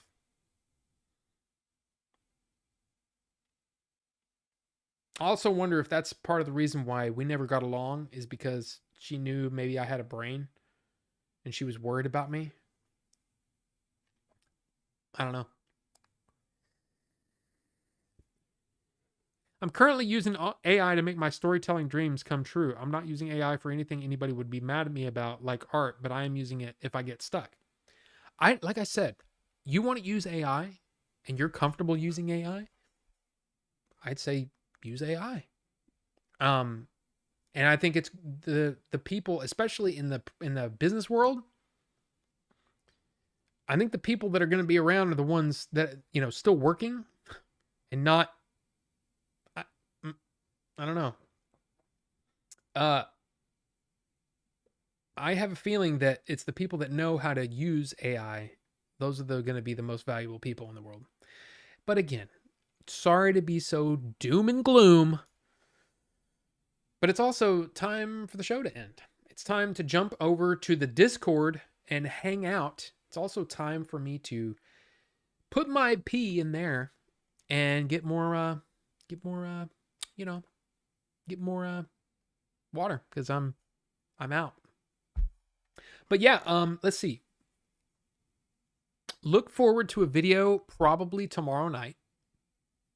I'm kind of excited about this one.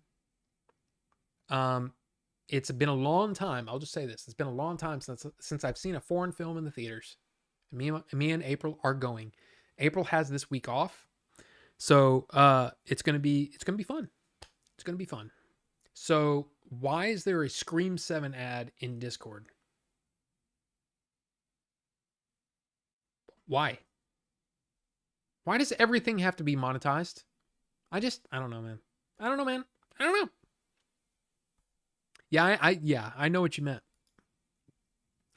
I know what you meant, Leon. I'm currently using. Oh, I already said that. Well, let's just jump on over there and have some fun, and do things, and talk about things, and maybe I'll let you guys talk a little bit, because holy crap, I talked a lot. But hey, thank you guys. Seriously, I still love that people come and hang out here. So thank you guys for hanging out. It's so much fun. It's so much fun to hear your thoughts and to just put my stupid thoughts out there. So Hope you guys have a great week. Hi, Rufus. Hope you guys have a great week, and we'll see you next time. Bye.